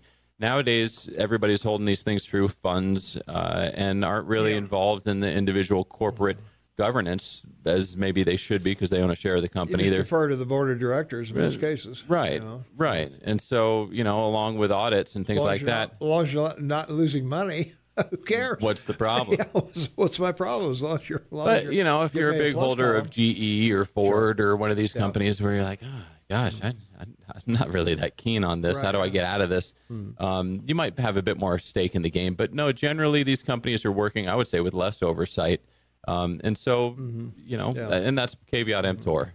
Well, I know the IRS has the middle and large company audit system. And the last time I read, I think about 20% of Fortune 500 companies are audited each year. It rotates around and and whatever, unless there's reason. And there's metrics that they have to, there are 10Ks that are followed online. There are systems in place, just like, and this is the same thing with the personal returns, is that you get a red flag here and there. Right. If your ratios of salary to distributions, if you have a construction company and you're taking distributions that are $200,000, you're taking a salary of $20,000. That's a red flag, and you might get put into the audit queue. I imagine the same is true for corporate companies too. They have big data that they can scrub against us, right? Well, also too, when you go from a company, a private company, to an IPO, and then you become public and all that, your whole tax situation changes. On the the regulatory situation is really the big one too. That's why we see less companies going public these days. There's less upside. We had Lyft go public since my last. I assume you guys covered that. Yeah, and Uber's talking about it. How nice that they get to watch and see what happened with Lyft, right? Lyft does. And I haven't looked at it recently. It opened up down, I believe, when it IPO'd. Which is an interesting thing because, the IPO, initial public offering, you have a company, your brother's CBD business, right? Right. It goes big and you want to grow. And you need growth capital and the bank says no. And so you decide that you're going to issue shares of your company. It's a great way to get more money, really, is what it is. You get a much higher multiple when you have it, a marketable security. But the IPO is a mystery. You have investment banks that are out there. And if you're a good customer of one of the banks that's involved in the IPO, they'll offer you a chance to get in. Hey, you want to get in on Lyft? It's going to be great. Yeah. Well, this is one of those conflict of interest things, right?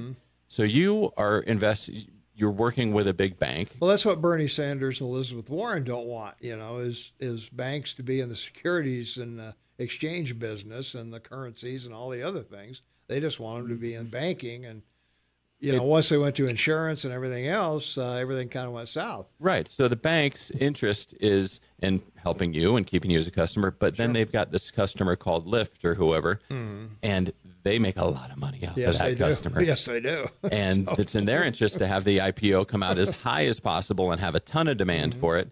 Yeah. And they're not particularly too concerned what happens after that. They probably hang on to some shares. But Lyft is down since it opened. It opened up close to 80. It's trading down at 63.43. And that's that's a miss, right? The goal for these investment banks is that they want to have it come in at the top of the range and then have it trade up. Yeah. Well, they started pretty high. They kept last minute. Yeah. They're like, ooh, we're going to bump this up. Yeah. So I've helped clients get in on IPOs before. And you don't get to say what the price is. No. You just raise your hand and say, I want some. And they give you sort of an indication of the range it might be. And you're not even sure how much you're going to get. Yeah. For that price, yeah. For any price. Yeah. You don't even, so you don't know how much you're going to get. You don't know what price. There is, you put in that I won't spend more than this. Right. You do get to cap the amount you spend. But as a retail investor, you're so far down the food chain, you're literally just getting scraps off the floor. From what's left. So I don't think so. Yeah. I don't participate in IPOs anymore. It's just it's an unknown that I don't need to bring into my clients' lives. For the individual investor, it's kind of a losing deal, I think.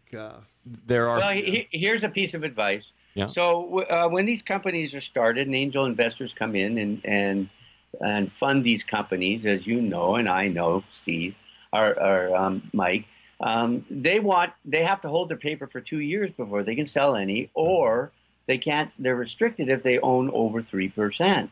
So they always get these guys when they're near the IPO.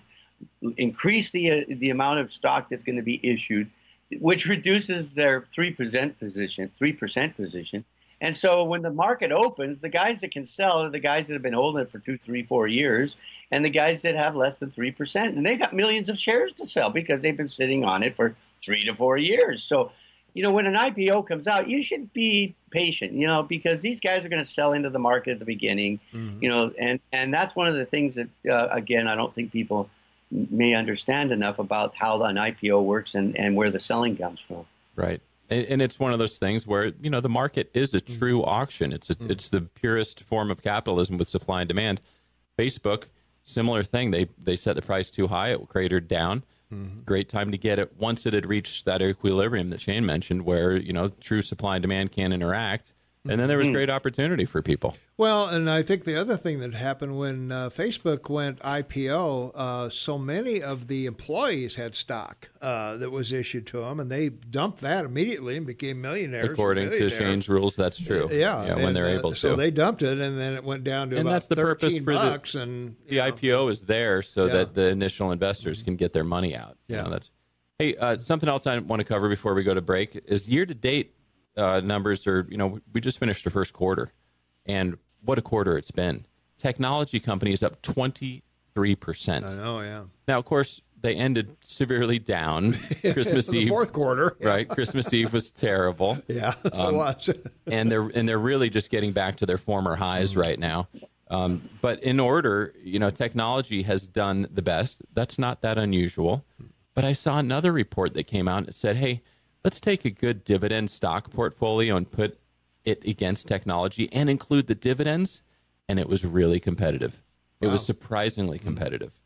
So don't discount the value of dividends, especially when stock markets are at highs. Well, that's what Warren Buffett lives on. He does live on it. And, when you get a company that's paying you cash as a dividend, what that means is that if you invested $100 and each year you get $2 back, well, the first year, then you've only got $98 at risk. The next year, you've only got $96 at risk. So your risk is decreasing as you're getting money back, and then you can choose to redirect that money. Now, in my business, we always counsel people, well, you want to reinvest the dividends to get the compound growth. Right. Yeah. And by default, that's what happens when you buy a fund, the default setting for that. But if you buy an individual stock, it's not. So Just be aware of how you're receiving that and what you're doing and with it. But I usually like to have people keep it as cash because then they have lower risk. Then they have free choice on what to do with the free cash out there. Well, the other nice thing about the dividend is that's usually paid whether the stock goes up or down. So exactly, and they can increase or decrease it, which is Ford. Ford is paying a 6.6% dividend right now. Yeah. They have been in the hurt locker for years. I know. It is the term value trap has been used, and there's concern about them maintaining their dividend. So we could do a whole show about Ford, I'm sure. There you go.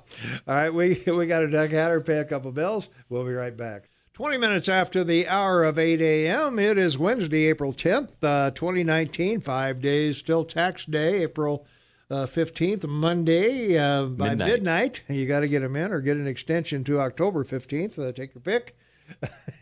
Postmarked. Yeah, either one, but you pay a little extra, I guess, if you go to October, I think. And for those IRA or SEP IRA contributions, it just has to be mailed by the 15th. Yeah, it got to be postmarked to the right place. Yeah. You can't mail it to your advisor and then he mails it, or he or she mails it on. It has to be mailed to the bank. You can mail it to Shane and I. And you know what? We'll take care of it for you. They have automatic deposit these days, digital deposit. So at least I do that for clients, and you can probably figure out a way to do it that way too.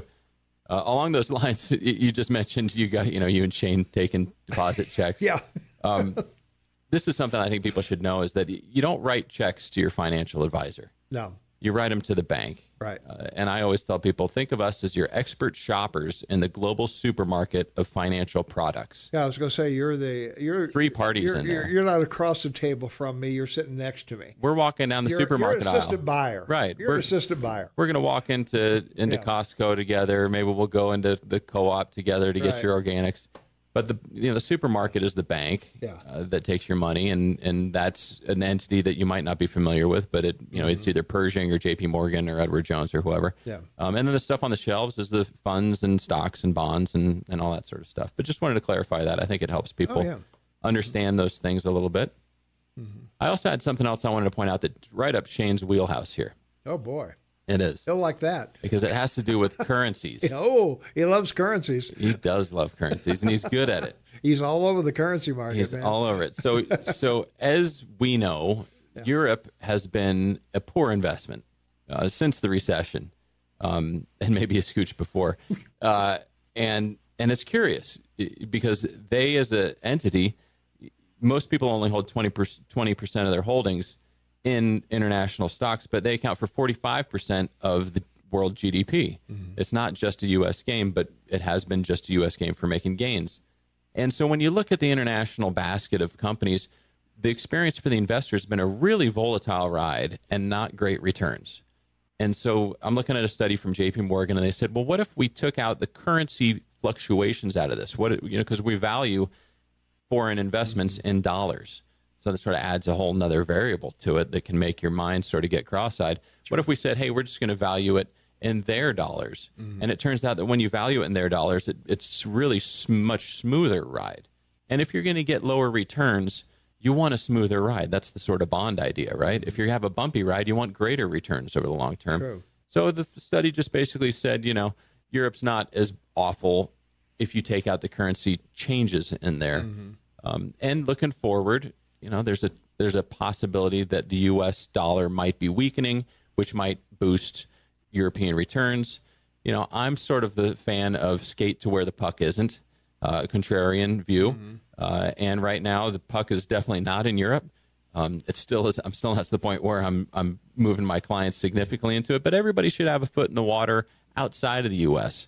because, who knows? Most of the growth is still going to come from China, India, Russia, Brazil, when they get their acts together in concert. Well, in Africa, too. The frontier markets for sure. That's an opening market for sure, that as they become more and more advanced. I forget, Shane probably knows how many people in Africa have cell phone access and do their banking by phone. It's like 60 or 70% or something like that. Yes, it's huge. It's a lot of them. And principally women. Yeah. So there you are. Yeah. So yeah. But in response to Mike's comment, mm-hmm. My position is this: you've seen the euro drop from 128 to 112. mostly, I believe, because of the Brexit issue. And I think that you should be careful, Mike. I'm just making this observation. Yeah. If the Brexit deal goes through, I see the euro going part of the U.S.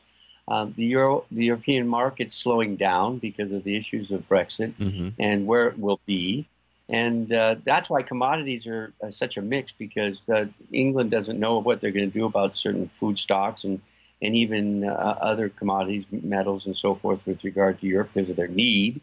So I think you could see the index of the stock market in Europe drop because of the whole Brexit issue. I agree with that for sure. I'm not saying they're going to drop because they have less value. I think they will drop because there will be confusion until it all settles out, and that could take a year, even two. Yeah. So there will be a great opportunity to buy into Europe, but it'll come after. What do you think? What do you think is going to happen with Brexit, Shane? What if the euro breaks up? I mean, that's what I mean, right? That's if Britain goes for the hard exit. Germany's the only game in town after that. Well, France, I guess you could also do that. But Trump's also threatened the EU with tariffs, and that's not going to help Italy or Spain or, those folks, Greece, that are in trouble over there. Or really have been forever. Or really us either. Yeah, I mean, or tariffs, us either. Tariffs Yeah, they're not going great. to help us any. So, looking at the EU and some of these other emerging markets. And well, and the other one too, that Trump's threatening Mexico with tariffs on cars. What does that do to the MA-USA agreement that they've got between you and Mexico, and where's that going to go? Well, and your U.S. Senate hasn't taken it up and approved it yet. Well, that's the thing, and I guess as long as they haven't, you can tariff Mexico to get them to the table, huh? Or get them to do something. Exactly. So, it's really interesting because when this whole tariff talk started over a year ago, 2 years ago now, reading a lot of the pundits, they said, nobody wins in a tariff war. No, we agree. They don't. And they said it just gets to tit for tat, right? It gets for you did this, and so I do this, and you do this, and then we're putting then you did this because Well, and how does it end? How do we unwind this? Well, it's you feel more pain than I do, so you capitulate, and I capitulate. I'm getting you. I want you to equally trade with me. I don't want your tariffs on me. I don't want my tariffs on you. But if I made you angry and you put a tariff on me, I'm just going to go to Shane and go with him and say, hey, we should put a tariff on Tom. Well, if they've got 320 million of the most affluent individuals on the planet, go for it. Yeah. Be my guest. I understand, but I still like buying my 12-pack of socks for $12. Well, but when you look at the fact that other than agricultural goods, 95% of the company of the stuff that come into America before Trump, there's no tariff at all on it. I mean, it's zero. Yeah. But we're paying tariffs to Harley Davidson's paying 50% to India for motorcycles. Yeah. And, every country out there wants their pound of flesh from us because we can compete against them. But maybe that's why our capitalistic economy works so well is that we're not monkeying around with it.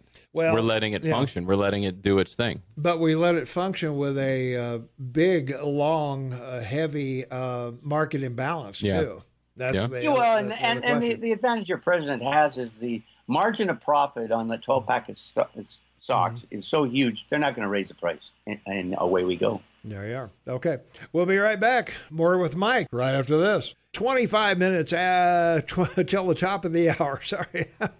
I get confused when it's so close to the bottom of the hour, You're a little bit excited. I mean, I'm you've excited. Been here in the saddle for a long time. Without my music to kind of give me a chance to get, together here. So Shane Matobin on the line with me from Vancouver, British Columbia. One of those guys. He invented the hood ornament. That's where he made all his money, folks. Before they went out. Got out just in time. That shaky hood. Mike, what do you think about Steve Moore? This appointment that Trump's made for the missing seat on the Fed. Oh, Shane, I don't really follow that stuff too much. And I mean, there's a lot of moving parts in how these things go. Yeah, I understand. You know, it's not the one that I just brought up because he's a former professional hockey league player that played for the Colorado Avalanche. So that's probably not the the Steve Moore you're talking about. Yeah. Wall Street Journal was on Trump's campaign committee. Fox News contributor. I mean, you see him on every once in a while on TV. So it's one of those chief economist for the Heritage Foundation. Yeah. Right. I mean, we have a banker in charge now that was pivoted 180 degrees in a few months. I think that when you start crying wolf like that, the news validity of the Fed is going to be diminished, and we're just going to wait and see. We've got minutes coming out today. The minutes are going to say, well, we went from being cautious, hawkish to dovish, and people are going to speculate if we're going to lower interest rates. The big hedge fund guys back east are saying we're going to have a recession as early as the third quarter. I don't. Nobody knows when these things are going to happen. The Fed is going to be in the rearview mirror always. Their dot plot is the way that they forecast where they think rates are going. Hasn't been right in as long as I've been following it. Yeah.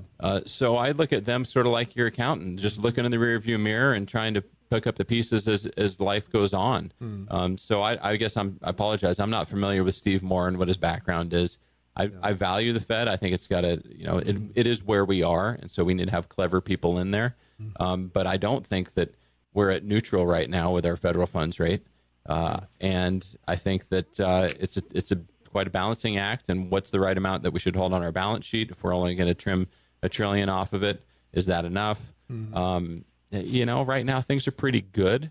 So my approach is that when things are good, just like they are for most savers out there, it's a great time to boost your emergency savings, pay down your expensive debt, save some money for the long term and invest for the future as opposed to spend. Yeah. I think our government's a bit more on the spend, heated up. Let's see if we can't get to a 3% GDP number. I don't see a 3% GDP number unless robots take over all of our jobs, really. Yeah.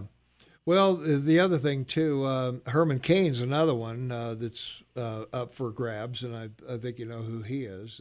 I do. For president. Yep. I feel the same way about the Fed as I do the Congressional Budget Office, that how are you going to predict what's going to happen 10 years from now? Those Trump tax cuts that's going to increase the deficit by X dollars over the next 10 years. Well, who knows what's going to, when you were sitting there in 2007, did you know that Lehman Brothers was going to go south and that GM would bail and, that Chrysler would be sold to Fiat and all of that was going to happen? Did you know that? Is that why you made the prediction of what was going to happen in 2018? I don't think so. Right. Right. I mean, the Fed is the same way. That where does this all come down? They've got economic indicators they look at. They look at unemployment, inflation first. Yeah, which are both spectacular right now. Spectacular, and they try and forecast where they should be. Yeah, things have been played fine. It was the right move for us to go to zero and do all of our TARP. I think that the jury's back in on that one, is that we played it well. We certainly leapt ahead of all of our global peers in boosting out of that recession and having good growth. But where we go from here, the argument for the recession is that everything's expensive and it's time for a recession. Yeah. I don't think we've ever had a recession because of those two reasons. Yeah. We've had recessions because of unexpected reasons. And by definition, that's how this is going to happen. Is it student loan bubble is going to happen? Is it going to have something to do with leadership in the government? Is it going to have something to do with international events? There's a bubble being formed somewhere. Yeah. And the answer right now that I give people is it's everywhere. Find something that's good value right now. Can you lay the poor fourth quarter of last year at the Fed's door for raising rates? Oh, I think partially. I think that for their language on how much more they were going to raise it, you can lay the sell-off in December that exacerbated that. You can put that on their doorstep. The poor numbers in the fourth quarter just simply had to do with, it was unsustainable, the growth, the profits. Just look at I always like to bring it back to local housing here because that's where people can really identify. We're at a state now where $120,000 for a small lot in Newtown is the going rate. Yeah. And that is sort of permeated throughout. So you're buying that from somebody that might have bought it at $100,000, where if you roll that back 5 years, you were buying it and for somebody 10 or whatever. you were buying it for less, but the person you were buying it from had a much lower basis. So they had a big profit in it. Whereas right now the profits are all getting skinny. Yeah. And the profit on a house building is now been so where the plumber's making a ton of money, the framer's got a new truck. It's permeated all the way through. And that's what leads to a more fragile floor, is that no one person can accommodate an adjustment. Yeah. It's painful all the way through. All right. And so, where's it? I'm not saying we're going to have a collapse. We have plenty of demand here. But it's a tricky thing to see. We could have a shock. Yeah. And I think that would happen from a Fed raising rates, inverting the yield curve, getting mortgages up. All those scares are very real. Yeah. You got to go? I got to go. But thanks for having me. You got to make some money for somebody at 9 o'clock? There's things to be done on my end. But if you have a question, feedback, help correct me when I'm wrong. I do like that, too. How they get a hold of you? 522-3201. No login needed. 522-3201. Thank you, Shane.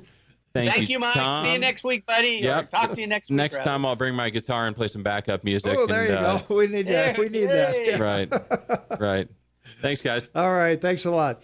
All right. Mike McCormick in the house, McCormick Financial Services. Thanks, Mike, for being here. Shane and I will continue on for the next 20 minutes or so. So stay tuned, and we'll be right back with more Morning Soapbox right after this. 15 minutes for the top of the hour. Welcome back, everyone, to the KMMS Morning Soapbox with Tom and Shane. Shane and Tom on the line with me from Vancouver, British Columbia. Half man, half amazing. And Tom Eagleoff, your morning mayor in the house. Thanks to Mike McCormick for coming in, spend a little time with us. And always fun to spend some time with Mike and talk dollars and cents. Yeah, like we know what we're talking about, like we know what's going to happen. How Indeed, dumb is that? Yeah, I know. Isn't that incredible? Well, the other thing that we wanted to cover here in the last 15 minutes, another big story that is making news all over the place, of course, is Lori Loughlin and Felicity Huffman and all of the folks involved in this Schoolgate? Yeah, University Gate? University Gate? College Gate. College Gate? Okay, College Gate, yeah. Yeah. So there we go. So, boy, I don't know. Lori Loughlin seems like she's getting the short end of the stick on this deal. Of course, she spent the big bucks, and Lori Loughlin, I think, decides she's going to plead guilty for $15,000 for having somebody change her daughter's SAT scores, and but Lori, on the other hand, not only did she pay $500,000 for the school to accept her kids as rowing students when they never rowed in their life, ROW, not Roe v. Wade, but row in the pond, row your boat. Called a crew, if you want to be technical about it. And the prosecutors in this case are really going to the wall. I mean, we've learned about now from the Mueller report how prosecutors work and how they pressure people. And, they try to get them to plead out. They don't want to go to court and so on and so forth. But here's the new angle on this that came out over the weekend. Now they're charging all these people with wire fraud. And the reason they're doing that is because they all paid into this guy's charity to wash and hide the money. Well, some of them moved money from offshore to pay the charity. Well, if you move money offshore in the United States and do something illegal with it, it's called wire fraud. Right. Well, it's a 20-year sentence. So, the reason I bring this up is because these prosecutors are playing this real. They want these people to go to jail. They do not want to be in a scandal where no one goes to jail. And Lori Loughlin, her lawyers are saying, she won't plead out unless she doesn't spend any time in jail. Well, I'm sorry, dear. You're going to jail. You're just going I was going to say, you better take that low plea bargain and plead down from the money laundering, or you're going to be you're going to be in deep. And call Martha Stewart and ask her Yeah, what it's I was like. going to say, yeah, ask her about that. Yeah. Well, there's another story here from page 6, also that's kind of interesting because it says Lori Loughlin's daughter's not allowed to withdraw from the University of Southern California. They won't allow them to drop out of school despite allegations their rich parents bribed their way in. They'll remain enrolled, which puts hold on the accounts of all students who may have fraudulently received admission. So they're not going to be able to get out of there until this thing's adjudicated, I guess. So I don't know. That's right. So, and 8 colleges are now under investigation by the Department of Education here. Mm-hmm. And so lawsuits are flying everywhere for every reason. Yeah. You know? Yeah, I was going to say, and all the people who were turned down, you know. Oh, yeah. Okay, I wanted to get on the crew, you know, at USC, and they turned me down, but they took these 2 girls that never rode in their life. So, hey, I'm suing, and I think I got a case. And students that have graduated from these 8 colleges, now their degree they've got is maybe questionable to an employer, like, well, where were you on this? I mean, did you get in fairly? And I mean, the lawyers are going to have a heyday making money over this play. I was going to say, and how far back does this go? You know, how long has this been going on? They say for like 10 years. I was going to say, yeah, they've got 50-some people. How many more are they going to, are these other people? Because I'm sure Lori Loughlin asked somebody, hey, how do I get my kid in school? I said, go talk to that Singer guy. He'll get her in.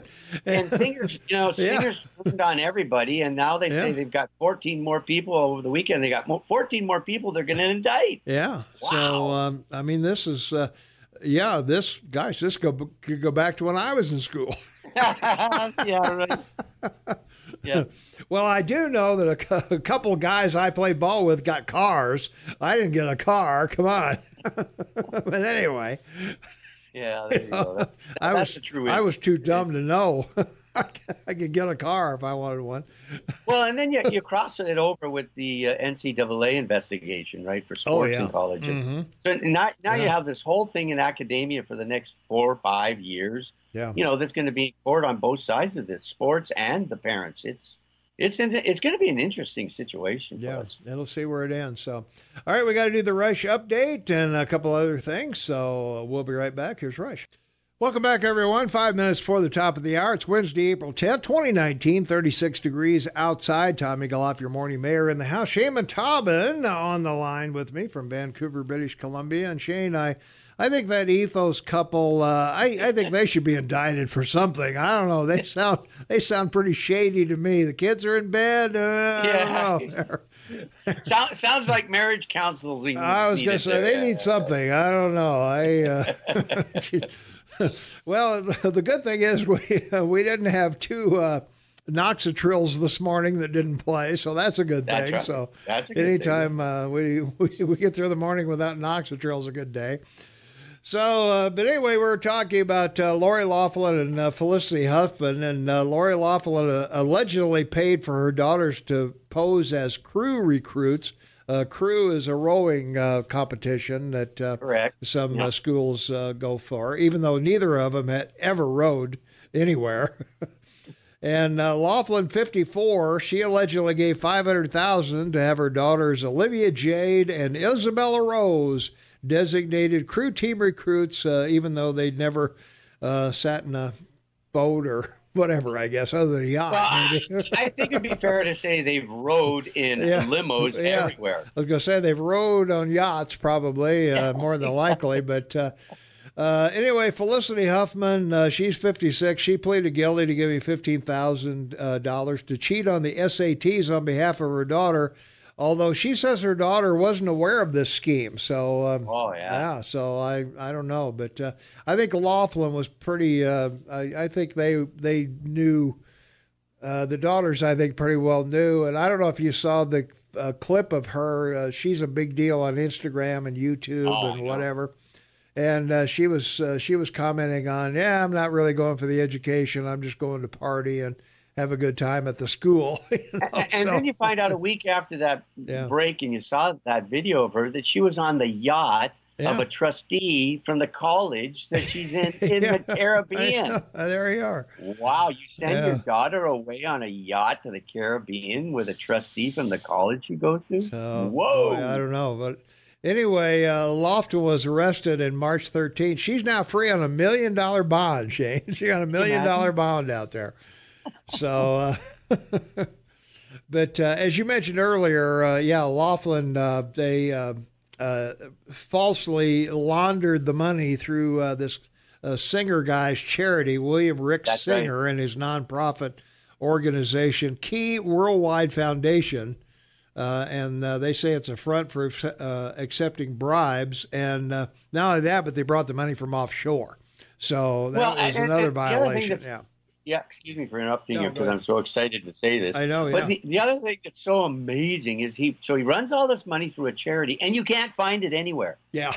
So you don't even know how big this charity is.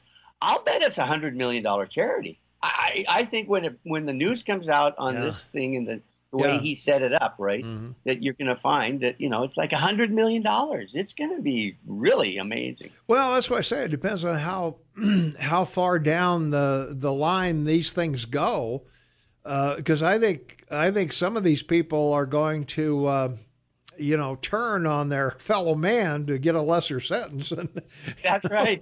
And if you think attorneys are expensive on the East Coast to protect you from, Crazy Gate, can you imagine what the lawyers are charging in California College Gate? Man, I was going to say, if you're free on $1 million bond, I'm guessing you got a $1,000 an hour guy or more sitting there trying to figure out what the hell am I going to do with this thing.